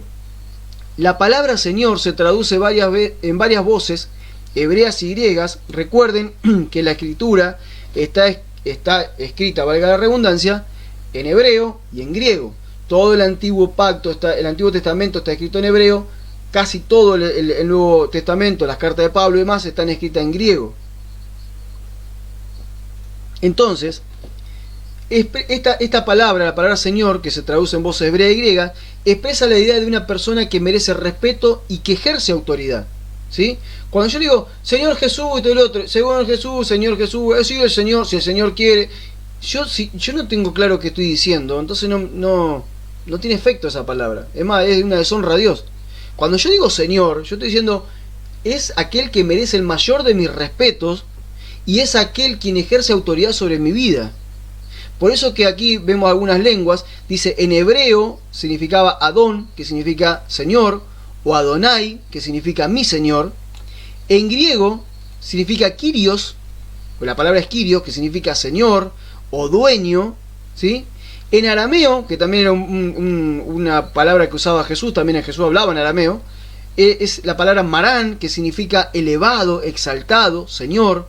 O sea, en todos los casos nos está hablando de algo que es supremo, es por encima de todos nosotros, merece adoración, merece respeto, merece toda nuestra honra, Él es nuestra autoridad y Él es nuestro dueño. Entonces, aplicado a Dios esto, el Señor expresa la afirmación fundamental de la Biblia. Dios es soberano de toda la creación y en toda la historia. A ver, cuando vos podés decir Dios no existe, vos podés decir Dios esto, Dios aquello, lo otro, pero hay una realidad que va por encima más de tu opinión y de mi opinión. Dios es soberano de toda la creación, desde el principio hasta el fin, de toda la historia de la humanidad, y de antes de la historia de la humanidad y después de la historia de la humanidad. Él es soberano. Soberano significa Él gobierna, no hay nadie por encima de Él. ¿Sí? Cuando la gente a veces se levanta contra Dios, es como una hormiguita levantándose contra un elefante queriéndolo pelear a un elefante. El elefante hace así, baja la pata y desapareció la hormiguita. Es lo mismo. Es querer pelear con aquel que creó las estrellas, las galaxias. Yo no jamás en mi vida creé una estrella en una galaxia, creo que vos tampoco. Entonces es una locura querer pelear con Dios, ¿sí? Por eso que la expresión Señor Jesucristo es muy usada a menudo por el apóstol Pablo, y es la confesión de la fe del señorío de Cristo manifestada por el Espíritu Santo. ¿Sí? O sea, y aquí dice, esto vamos a leerlo: Cristo fue exaltado por el Padre y constituido Señor de todo. Lo hemos visto miles de veces, no lo voy a volver a leer. Filipenses 2, estamos aquí, Filipenses 2, del 5 al 11, ya lo hemos visto miles de veces, me escuchan repetirlo cada vez que predico, que Cristo, ¿sí?, fue exaltado por el Padre, y ahora el nombre que le dio es un sobre todo nombre, o sea, no hay nadie más arriba de él en autoridad. ¿Y qué es lo que espera ahora? Ese que es el Señor de toda la creación espera que ahora todo ser humano doble rodilla, que no significa una posición física, sino es una posición del corazón, una posición del alma, de doblarse ante Él. Inclinarse significa me doblego para que Él haga su voluntad sobre mí, lo dejo gobernar mi vida y lo confieso mi Señor. ¿Sí? Entonces esto es lo que Él está esperando. Y lo loco de todo esto es que el gobierno de Cristo, como dice aquí en el verso 10, es en el cielo, en la tierra y debajo de la tierra. Entonces la pregunta que siempre hago es: ¿de dónde te podés escapar del gobierno de Jesucristo. ¿De dónde? Si está en el cielo, Él gobierna. En la tierra, Él gobierna. Debajo de la tierra, Él gobierna. Él fue constituido como el Señor de todo. O sea, el Señor es el dueño de todo, el gobernante de todo, el supremo de todo. Nosotros no podemos hacer nada contra eso. Lo único que tenemos que hacer son dos cosas. O lo negamos, lo rechazamos y nos rebelamos, o obedecemos. Nos ponemos a vivir bajo su gobierno. Y vivir bajo su gobierno significa morir a nosotros para vivir para Él. Efesios 1, 20 al 23 habla, dice que Dios ejerció en Cristo cuando lo resucitó de los muertos, lo sentó a la derecha en regiones celestiales, muy por encima de todo gobierno y autoridad, poder y dominio, y de cualquier otro nombre que se invoque, no solo en este mundo, sino también en el venidero. Dios sometió todas las cosas al dominio de Cristo y lo dio por cabeza de toda la iglesia. Esta, que es su cuerpo, es la plenitud de aquel que todo lo llena por completo. A ver, acá hay tantas cosas para sacar, pero quiero tocar algunas cositas fundamentales de lo que es el señorío de Cristo. Estamos hablando del señorío de Cristo, la base, la cuarta base de las 8 que estamos hablando, de lo que realmente deberíamos hablarle a las personas para dejarlas establecidas, evangelizadas realmente, establecidas en Cristo para un posterior discipulado. Entonces, acá está diciendo algo sumamente importante. Primero está diciendo que Cristo está por encima de todo gobierno, autoridad, poder y dominio, sea visible o invisible. O sea, Él gobierna. Acá no hay duda que Él gobierna. No hay duda que Él gobierna. Hay gente que le da más gloria a Satanás que a Cristo. No, porque Satanás me hizo esto, no, porque aquello. Y andan en guerras espirituales, y andan en esto, en aquello. A ver, no entendemos que ya fue vencido. Cristo gobierna sobre toda la creación. Él fue vencido. Él solamente tiene legalidad en aquellos que viven en pecado. Punto. No tiene más legalidad que eso. ¿Sí? Si yo no vivo en pecado, o sea, no vivo en desobediencia a Dios, Él no me puede tocar, porque yo estoy bajo el gobierno de aquel que gobierna todo, sobre todo poder, autoridad, dominio y autoridad. Él es todo. Y es más, acá hay algo tremendo, porque esto a veces se nos escapa, lo leemos rápido y se nos escapa. Dice que Él está por encima de cualquier otro, estoy aquí, muy por encima, acá dice de qué, de cualquier otro que se invoque. No solo en este mundo, sino en el venidero. ¿Y cuánta gente invoca a cualquier cosa menos a Cristo para salir de sus problemas? ¿O cuánta gente invoca a cualquier otro para poder resolver su vida o empezar una nueva vida o cambiar de vida, como algunos dicen?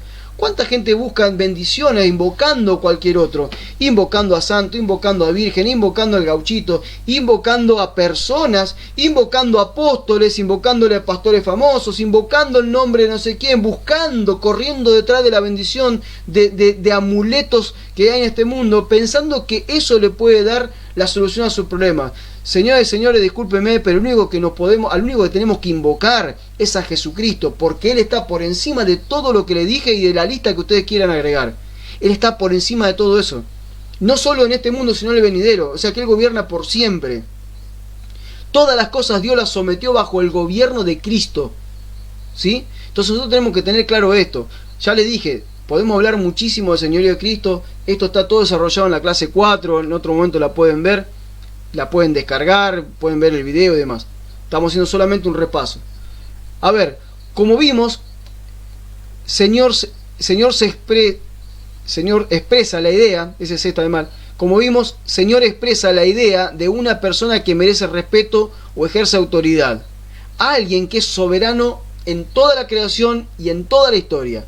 Por lo tanto, para que una persona realmente esté bajo el señorío de Cristo, debe considerarse en la condición de un siervo con respecto a su amo.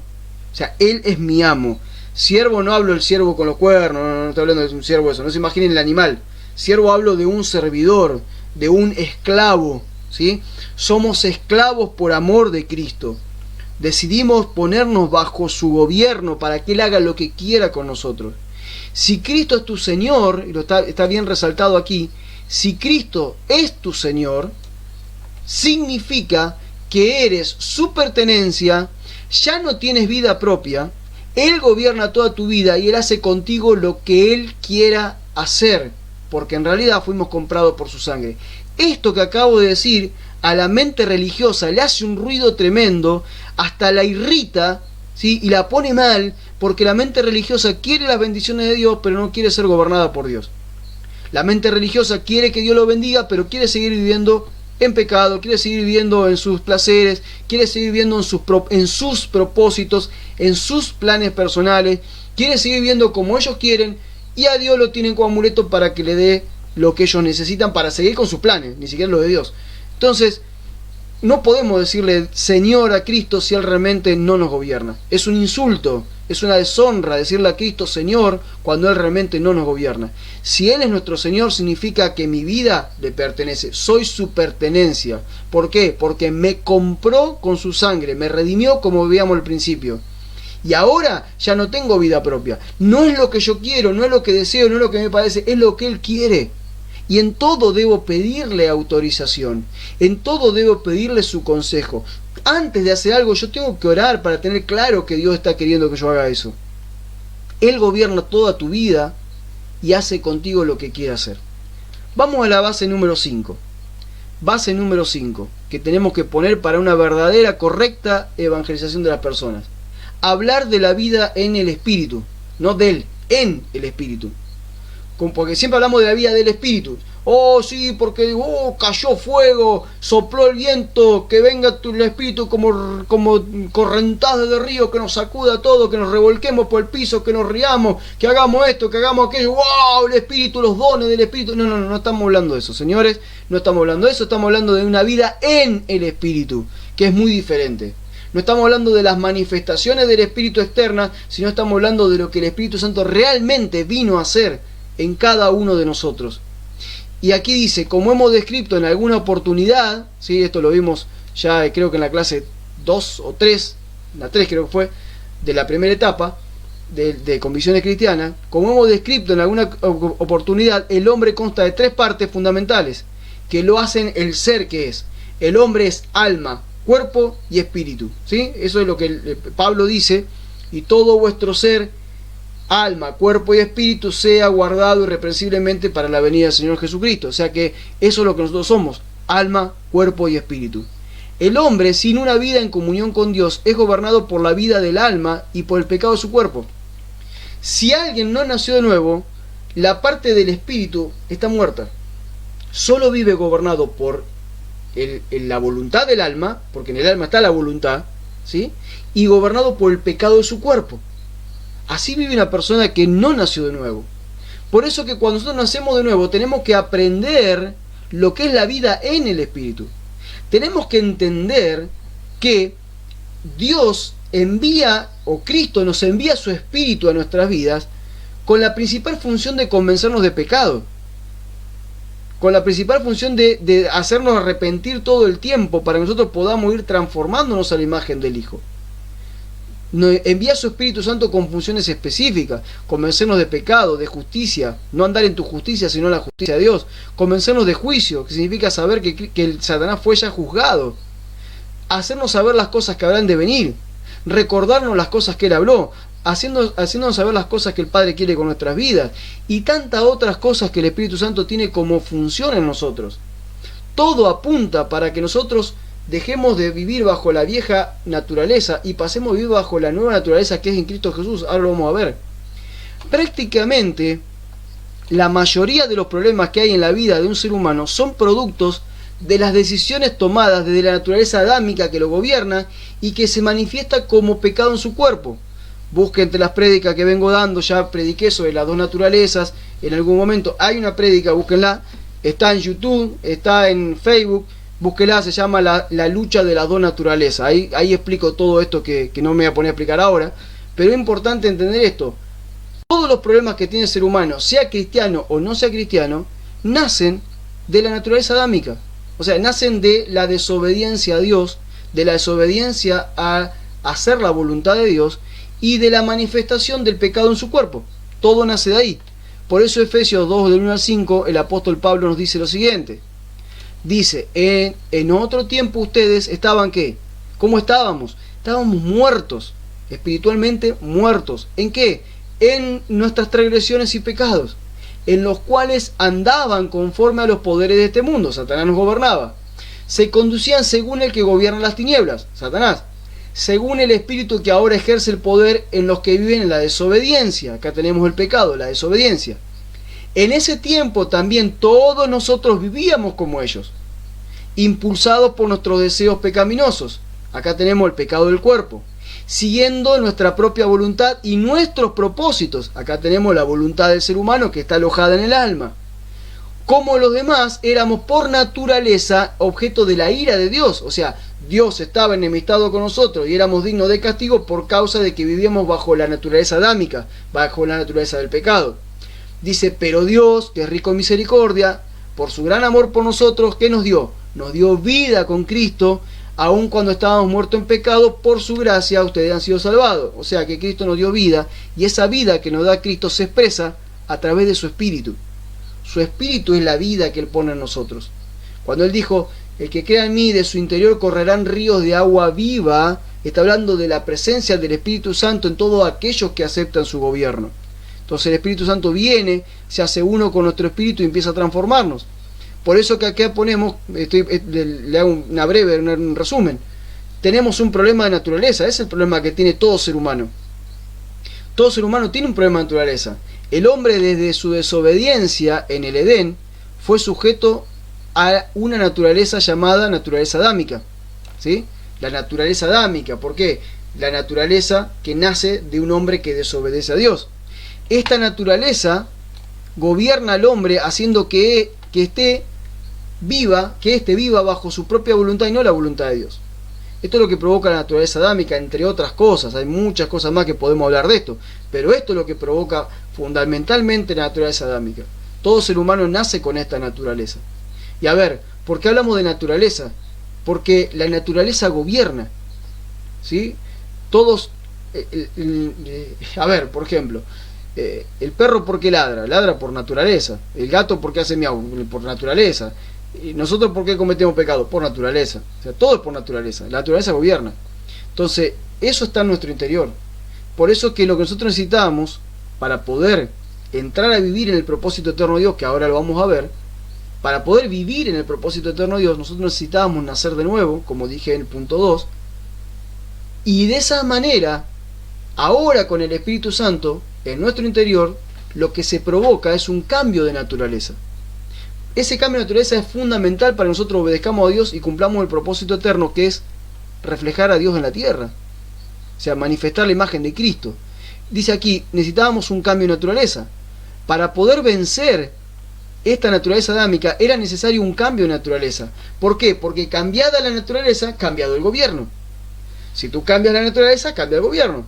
Si lo corres a Adán y lo pones a Cristo, no vas a tener las obras de Adán, vas a tener la obra de Cristo. Y esto es lo que vino a hacer el Espíritu Santo en nuestras vidas. Vino, ¿para qué? Porque ahora es la naturaleza de Dios entrando en nosotros, ¿sí? Esa naturaleza, no me voy a poner a explicar ahora, trae la ley de vida, que significa que se opone a lo que la naturaleza adámica tiene, que es la ley del pecado. Entonces, de esa manera hay una confrontación de naturalezas, una confrontación de leyes, una confrontación de voluntades, y nosotros, a la que le obedezcamos, vamos a vivir de la manera que a quien obedezcamos es lo que vamos a manifestar.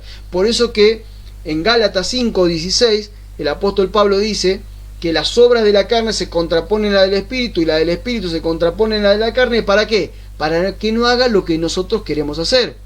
¿Y qué es lo que nosotros queremos hacer? Por naturaleza queremos hacer lo que Adán quiere, vivir en pecado, todas las manifestaciones de pecado, pero el Espíritu Santo viene y nos confronta. Al confrontarnos nos provoca una convicción de pecado, la convicción de pecado nos provoca un arrepentimiento, y un arrepentimiento significa un cambio de dirección, y ahora yo empiezo a manifestar la naturaleza de Cristo y no la naturaleza de Adán. Resumen, está todo en una prédica, lo puede ver después. Dice, si vivimos en la naturaleza adámica, somos gobernados por el pecado. Si vivimos en la naturaleza divina, somos gobernados por el Espíritu Santo, viviendo en obediencia a Dios. Esto es lo que debería pasarnos a todos. Punto 6. Vamos al punto 6. Ya estamos, son 8, así que vamos bastante bien hoy. Voy a tratar de llegar antes de las 2 horas. Dice, propósito eterno. Entonces, como decía recién, el propósito eterno de Dios es conocer al Padre, conocer al Hijo y manifestar su imagen. Este es el propósito eterno de Dios.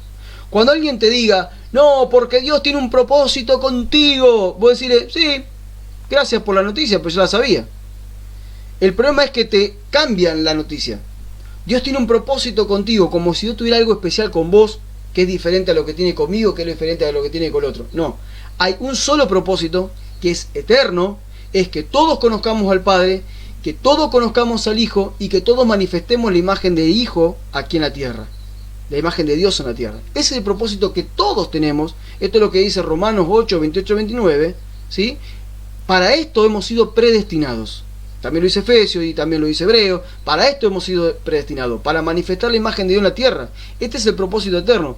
Después Dios tiene un plan con cada uno, tiene asignaciones específicas y todas las cosas que se confunden diciendo propósito. Pero en realidad todos tenemos un solo propósito: conocer al Padre, conocer al Hijo, manifestar su imagen. Desde la fundación del mundo, Dios tuvo un propósito con el hombre. Por tal motivo creemos que es de suma importancia conocer el propósito eterno. Todas las personas que nacen de nuevo ahora son introducidas al reino de Dios y son conectadas con el propósito por el cual fueron creados. Por eso que decíamos la otra vez, cuando le preguntábamos a las personas, cuando evangelizamos, le preguntamos: vos, ¿para qué fuiste creado? ¿Por qué crees que vivís? Y la gente no sabe responderlo. ¿Cuál es el sentido de tu existencia? Se ha hasta filosofado con el sentido de la existencia. Pero el verdadero sentido de la existencia del ser humano está en Génesis. El hombre fue creado para manifestar la imagen de Dios en toda la creación. Cristo vino a reconstruir eso. Sí, Cristo vino a reconstruir esa imagen.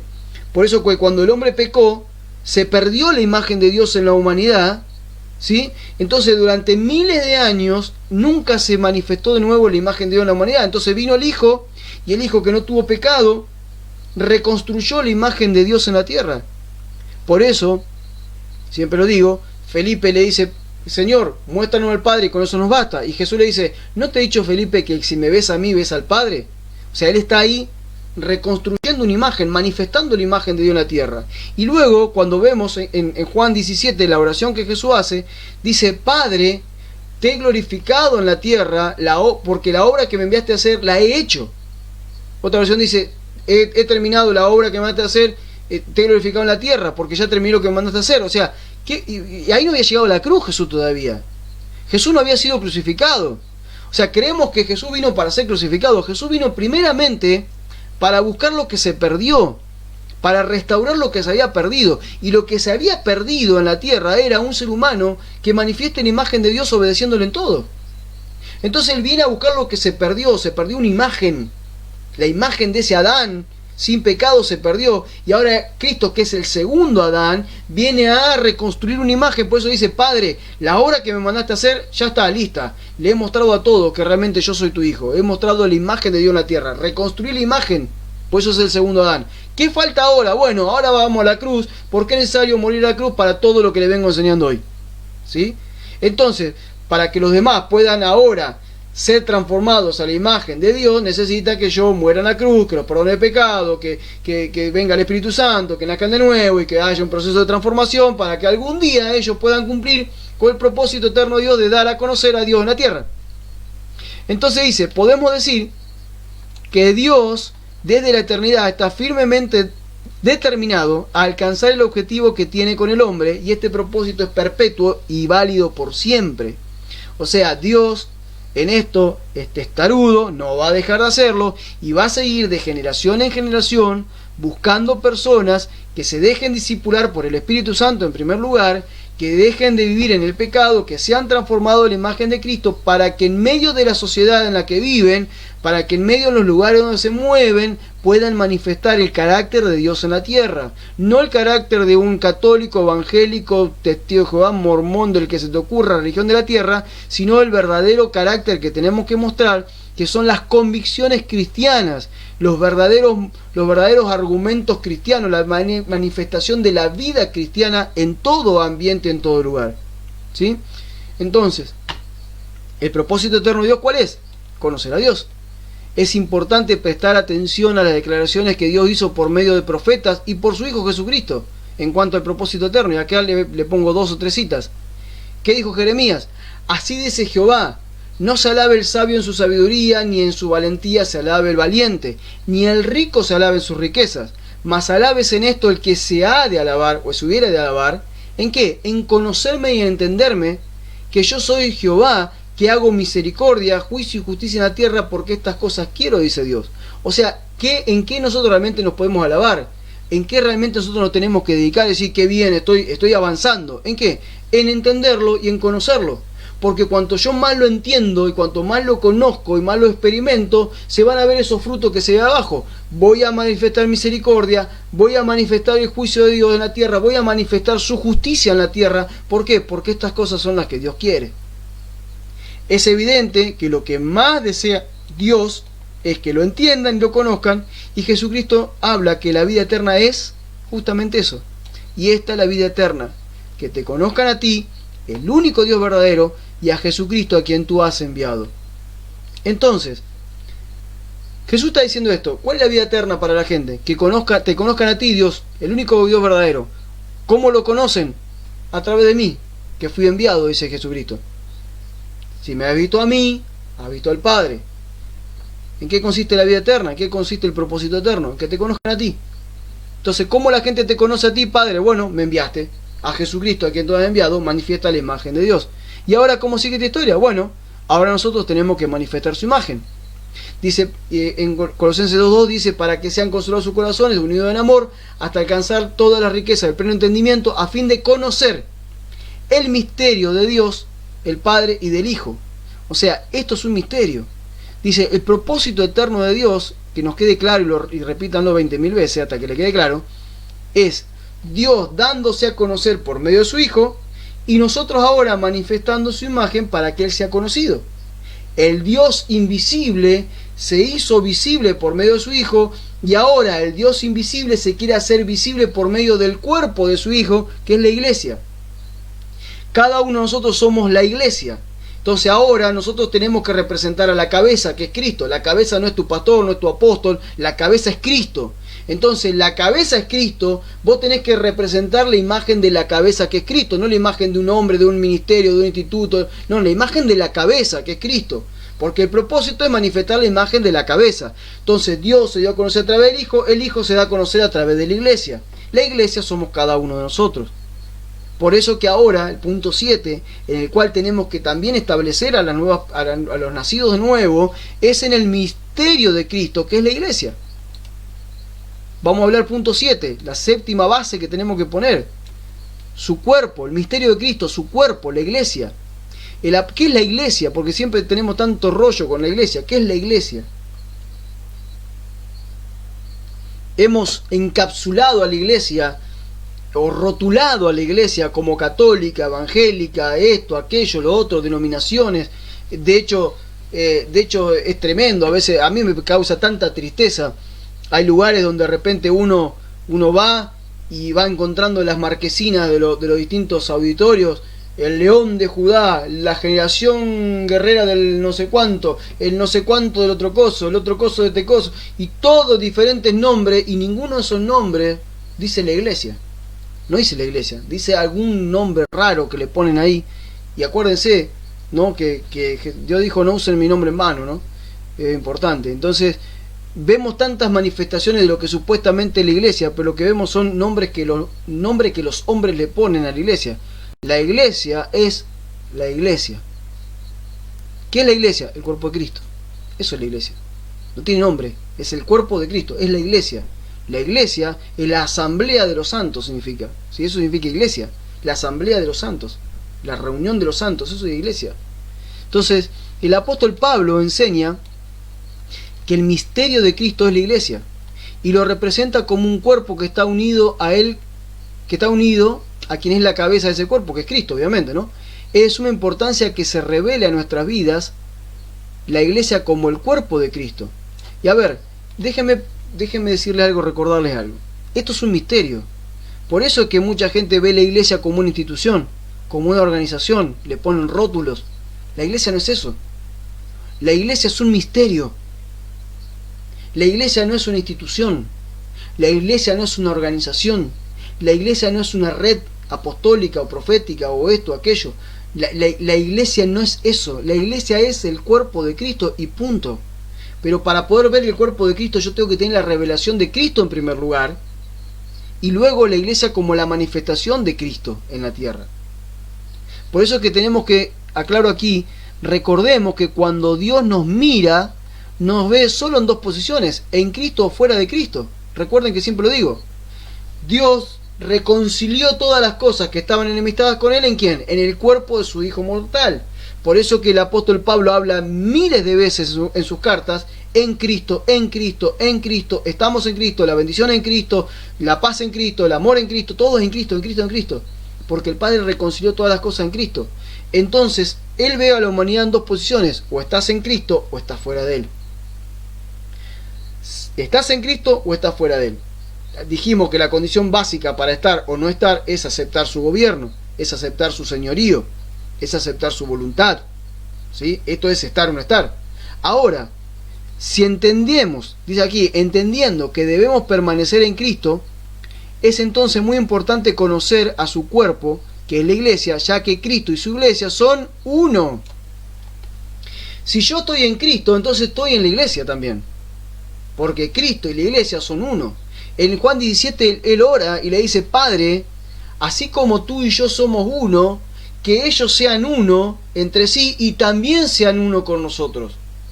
Entonces hay un poder que se manifiesta en el uno. En el uno habla de algo que es todo unido, todo junto, todo entrelazado, ¿sí? No podemos separar a Cristo de la iglesia. Cuando tú dices: no, yo soy un seguidor de Cristo, pero no quiero saber nada con la iglesia, estás teniendo un problema terrible. Un problema doctrinal, un problema de no se te reveló el misterio de la iglesia, no se te reveló nada. Estás viviendo algo que es terrible, porque no podés estar en Cristo y no reconocer a la iglesia. Porque Cristo y la iglesia son uno.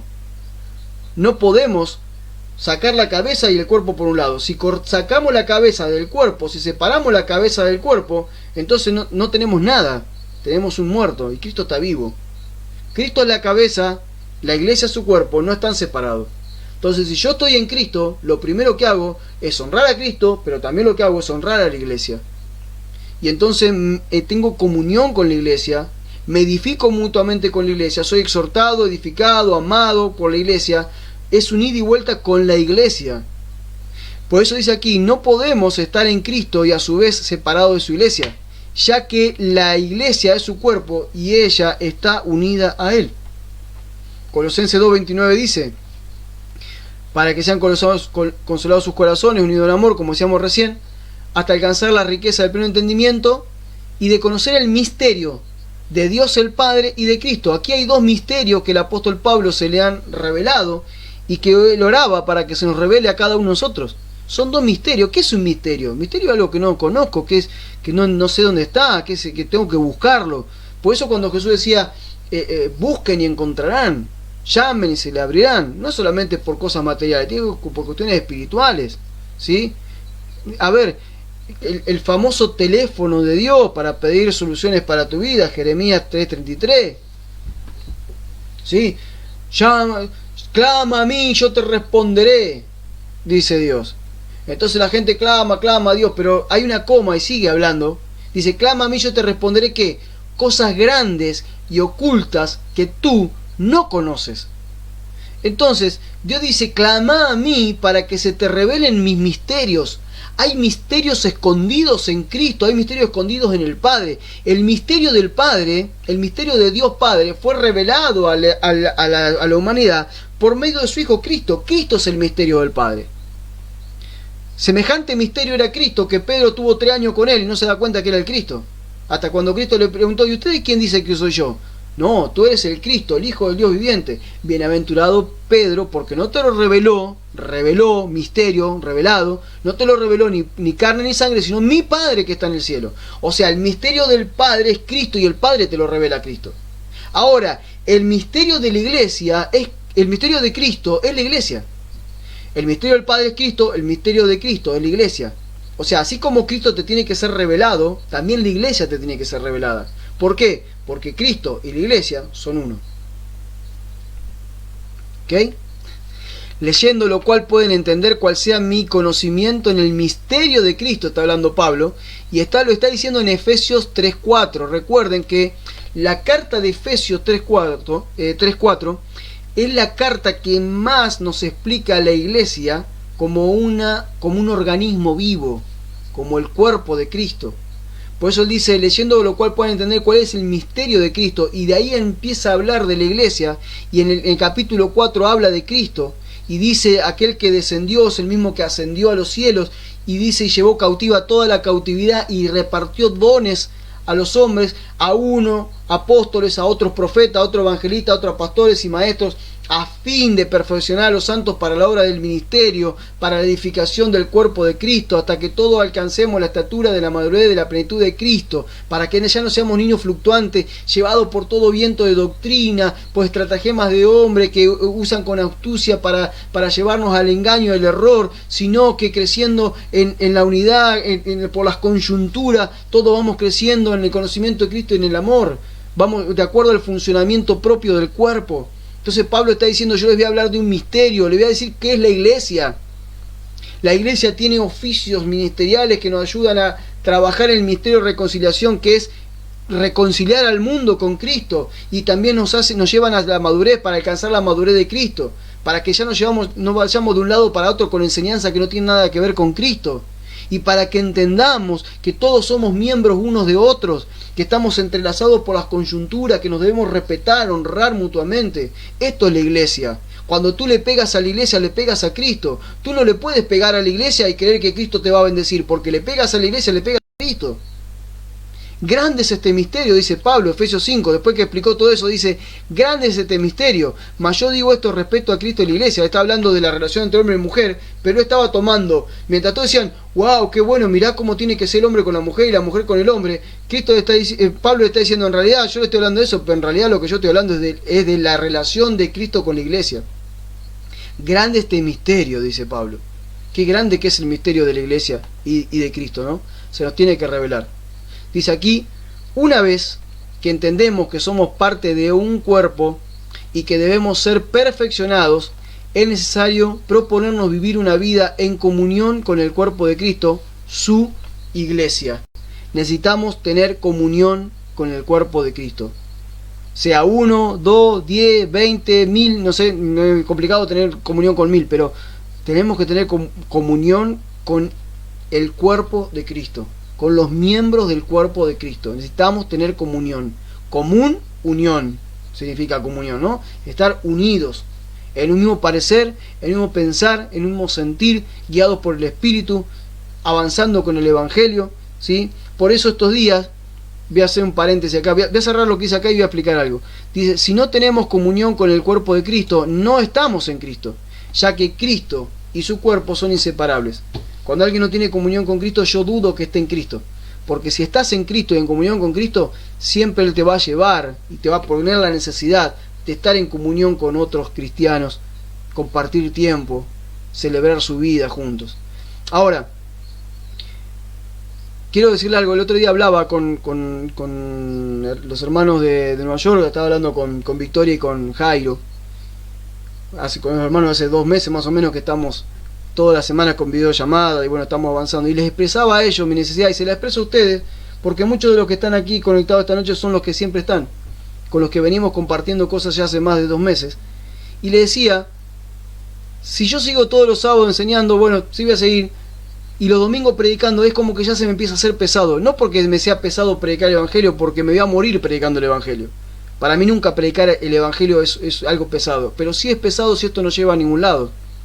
Si nosotros vamos a estar todos los sábados y los domingos, ustedes van a estar todos los sábados y los domingos de ese otro lado, escuchándome a mí, están haciendo exactamente lo mismo que hacían en un templo, que hacían en un auditorio. Iban cierto día, a cierta hora, a escuchar a alguien que les hablaba siempre. Y de esto no se trata el Evangelio. Se trata de que ustedes dejen de ser espectadores y pasen a ser protagonistas. Se trata de que ustedes dejen su ambiente de comodidad y de recibir y comiencen a dar todo lo que están recibiendo.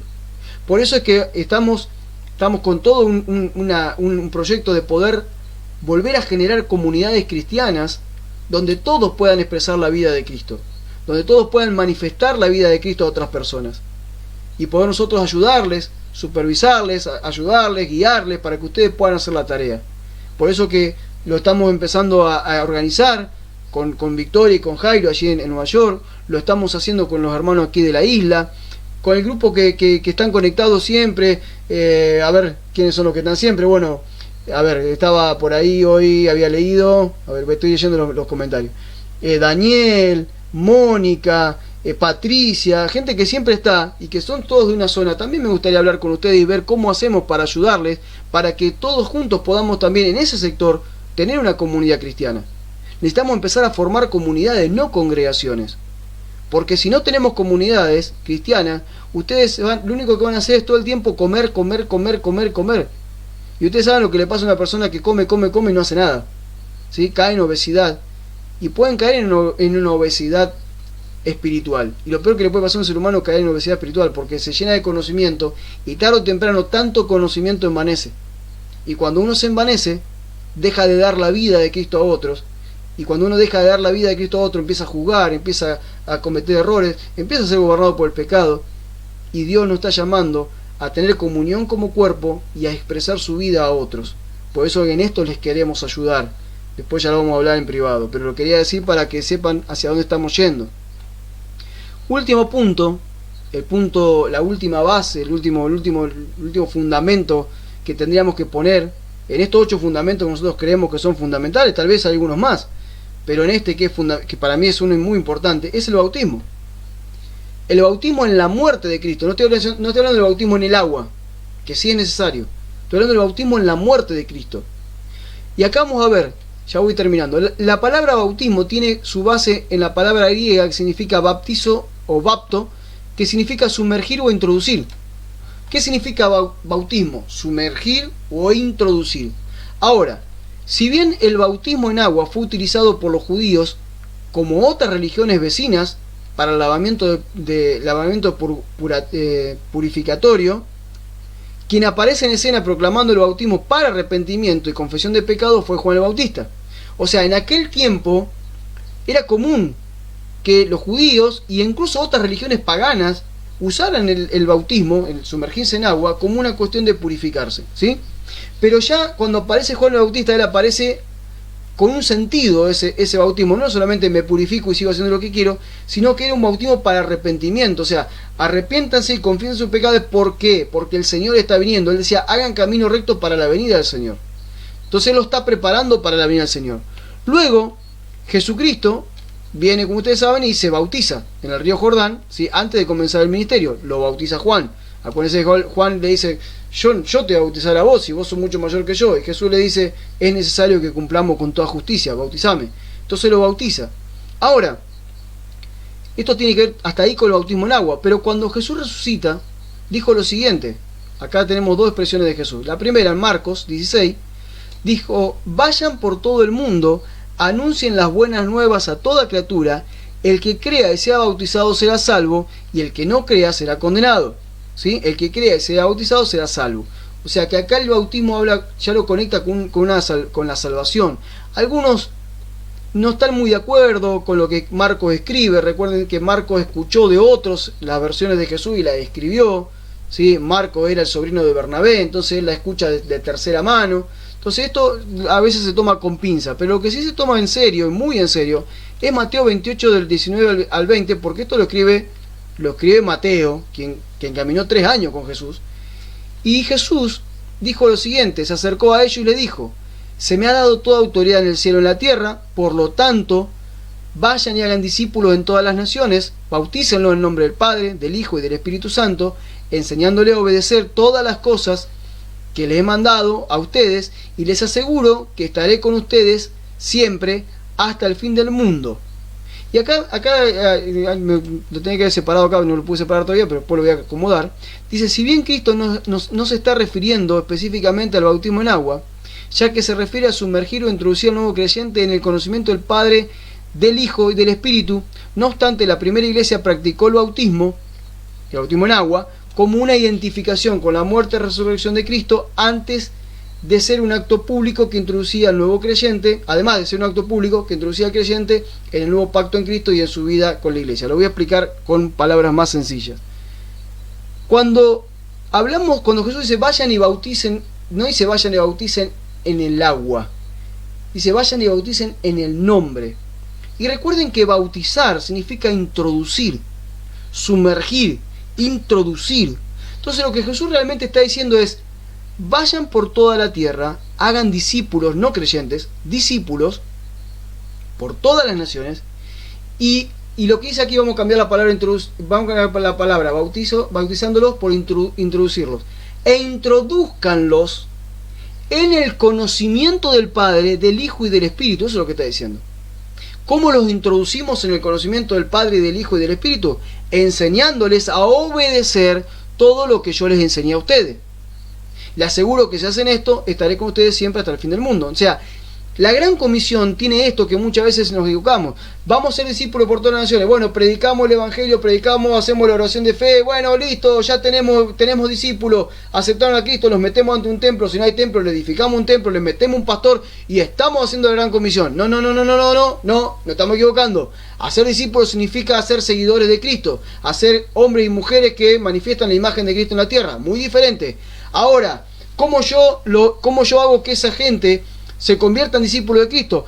Introduciéndolos en el conocimiento del Padre, del Hijo y del Espíritu Santo, de todo lo que acabamos de enseñar anteriormente hasta llegar acá. ¿Y cómo lo hacemos? Enseñándole a obedecer las cosas que Jesús enseñó. Esto es sencillo, lo que pasa es que la hemos complicado porque, bueno, todos tenemos que tener un libro impreso, todos tenemos que tener un nuevo manual, el manual de discipulado, el manual del discípulo, el manual de esto, el manual de aquello, manuales, teoría,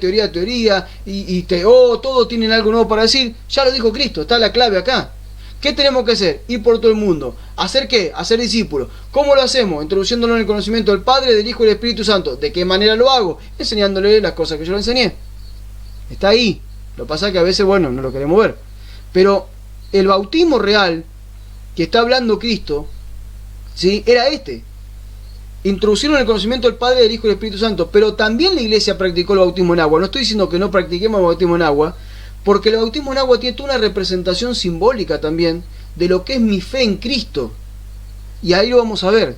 Bueno, vimos que tanto Jesús se bautizó como los primeros discípulos, los primeros creyentes, los primeros 3.000 creyentes. ¿Se acuerdan cuando Pedro predica y se convierte en 3.000 personas? Dice que ese día fueron bautizadas 3.000 personas. Imagínense lo que es un bautismo de 3.000 personas, impresionante.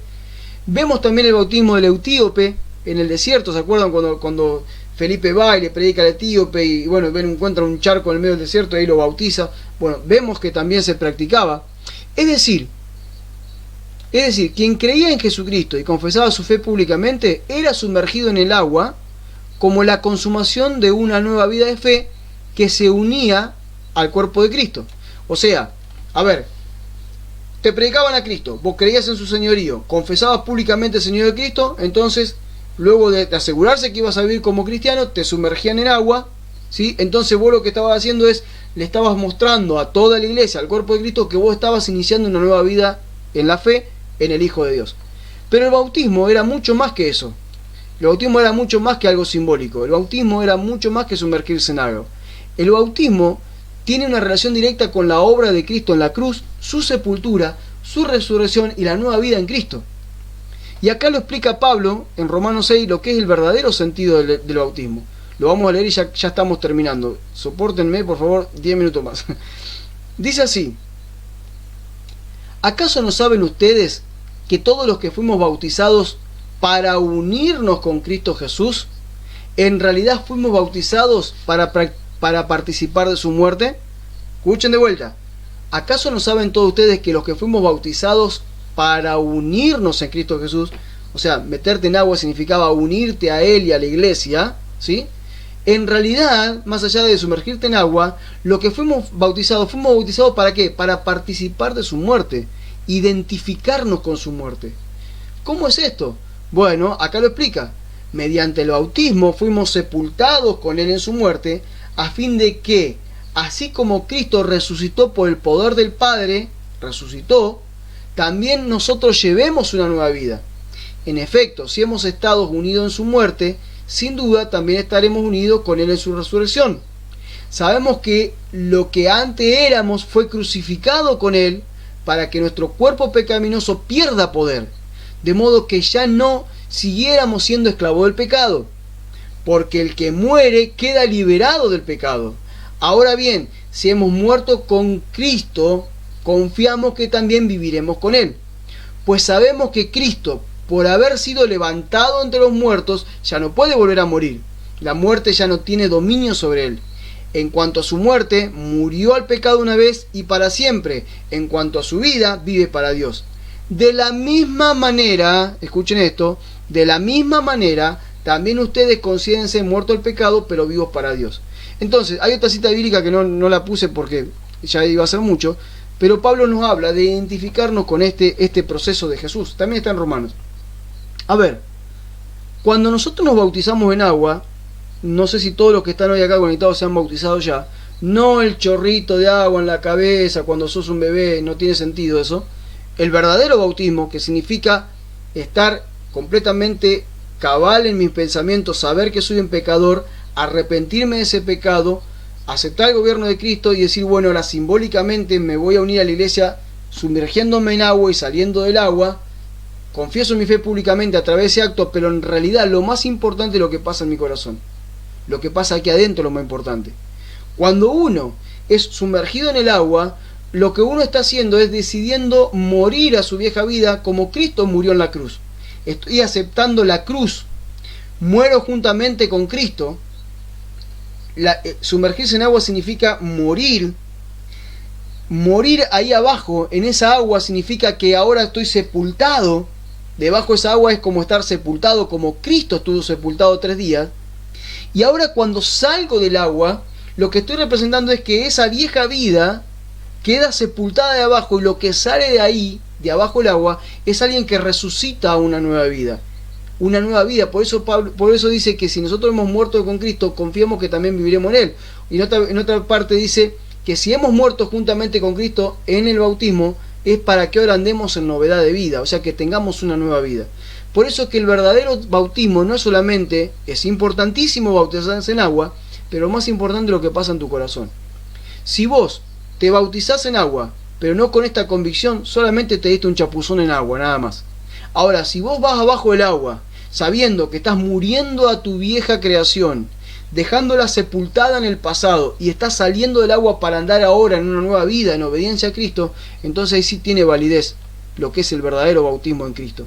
Por eso aquí dice, más allá de sumergirnos en agua, el bautismo es un acto interno, donde nos identificamos con la muerte de Cristo para morir a nuestra vieja vida, y a su vez nos identificamos con su resurrección para vivir una nueva vida. En realidad, ser cristiano es esto: dejar una vieja vida y nacer a una nueva vida. Vamos terminando. Dice aquí, conclusión. Aquí terminamos el periodo de evangelización. O sea, fíjense, esto a nosotros enseñarlo en una casa, cuando alguien nace de nuevo, cuando alguien no era cristiano y empezamos con ello de cero, nos lleva a veces 2 meses.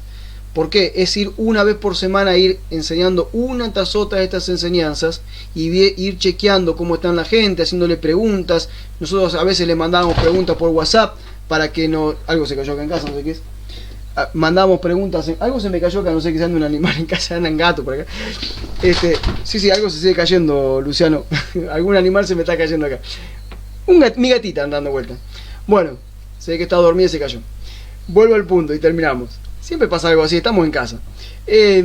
Bien, entonces, hablábamos que el periodo de evangelización en la vida de las personas lo hacemos así. Nos lleva a veces 2 meses ir a las casas, enseñar esto. Muchas veces luego por WhatsApp le mandábamos preguntas para que nos respondan por WhatsApp a ver qué habían aprendido.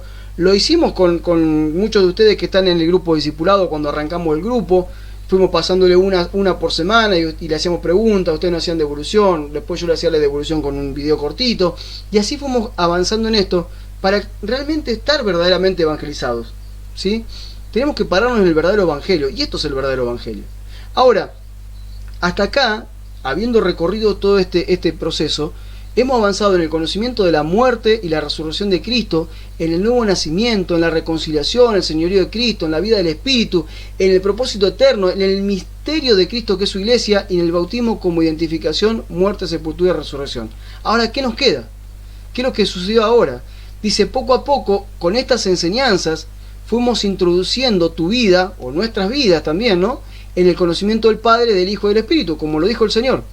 Podemos afirmar que te hemos bautizado en el conocimiento del Padre, del Hijo y del Espíritu, para que en tu vida haya la manifestación de la imagen de Cristo, y que esa imagen sea una realidad en vos, ¿sí? Para esto lo hemos hecho. para cumplir el propósito eterno de que la imagen de Cristo sea vista en nosotros.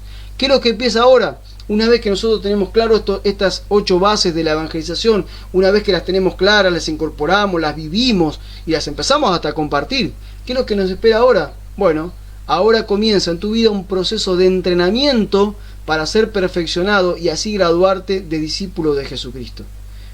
Una vez que uno está evangelizado, uno ahora tiene una meta: convertirse en un discípulo de Jesucristo. Porque ese es el fin de nuestra vida, un discípulo de Él, alguien que manifieste su imagen. Entonces, las próximas 2 clases que nos vienen, la próxima que vamos a ver cómo esto se extiende por las casas. ¿Se acuerdan que dijimos cómo hacemos todo esto por las casas? Lo vamos a hablar la semana que viene, va a estar muy interesante. Y luego de eso vamos a estar hablando de ser discípulo en una clase y luego otra clase de cómo hacer discípulo de Cristo. Y la última va a ser cómo multiplicar los discípulos de Cristo por diferentes lugares. Espero que todo esto les sea de edificación. Vamos terminando. Muchísimas gracias por haber estado nuevamente aquí. Voy a poner la cámara para estar nuevamente así con ustedes. Bueno, acá está. Muchísimas gracias a todos por compartir este tiempo. Espero que haya sido de edificación esta enseñanza. Vuelvan a verla si es posible, vuelvan a repasarla. Yo les voy a dejar el bosquejo como siempre. Recuerden que cada clase está mucho más desarrollada individualmente. Bájenla, descárguenla. Por favor, tomemos nuestra fe con seriedad, con responsabilidad, sabiendo que estamos en una escuela de vida, ¿sí? El cristianismo es una escuela de vida. Desde que nacimos estamos en una escuela de vida y la meta es parecernos al Señor, ser su discípulo, y obviamente la meta suprema es llegar a su presencia cuando abandonemos esta tierra, cuando abandonemos este cuerpo. Oramos.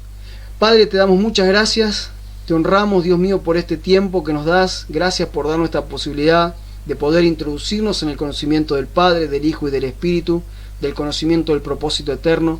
Padre, lo único que queremos realmente es honrarte con nuestras vidas, es poder reconocer el señorío de tu Hijo y obedecer en todo y hacer tu voluntad aquí en la tierra. Padre, todo lo demás, todo lo terrenal es temporal, es pasajero, es efímero, hoy está, mañana no está, pero lo que realmente importa es todo aquello en lo cual podemos ir sembrando nuestra vida para lo eterno. Jesús dijo: no hagan tesoro en la tierra, sino hagan tesoro en los cielos. Y no está diciendo no tener auto, no tener casa, no tener bienes, no está hablando de eso. Hacer tesoro significa no poner tu corazón y toda tu atención en lo temporal, sino poner toda tu atención en lo eterno. Darle valor, más valor a lo eterno que a lo temporal. Padre, en este tiempo estamos queriendo hacer eso y te pedimos, Espíritu Santo, que nos ayudes. Ayúdanos a cada uno de nosotros, a mí, a mis hermanos, hermanas que están mirando ahí en vivo, a aquellos que van a ver este video. Ayúdanos, Espíritu Santo, a poder forjar en nosotros una vida que al Padre le agrade para dar los frutos que el Padre espera. Que podamos realmente ser evangelizados, establecidos en los fundamentos del Evangelio del Nuevo Pacto, para poder vivirlos y luego compartirlos a otros, para que muchos más sean añadidos a la iglesia de Jesucristo, al cuerpo de Cristo, a esta vida gloriosa que nos has regalado. Te damos gracias, Padre, en el nombre de Cristo Jesús. Amén y amén. Amados, muchas gracias a todos por estar. Los bendigo. Paz. Como siempre digo, que la paz y la gracia de Jesucristo se multipliquen en sus vidas. Disfruten de la vida que Dios nos ha dado, experimentenla cada día. Los espero mañana a las 9 de la noche. Seguramente el Señor va a tener un mensaje que nos va a edificar. Paz para todos, bendiciones, nos estamos viendo. Chau, chau.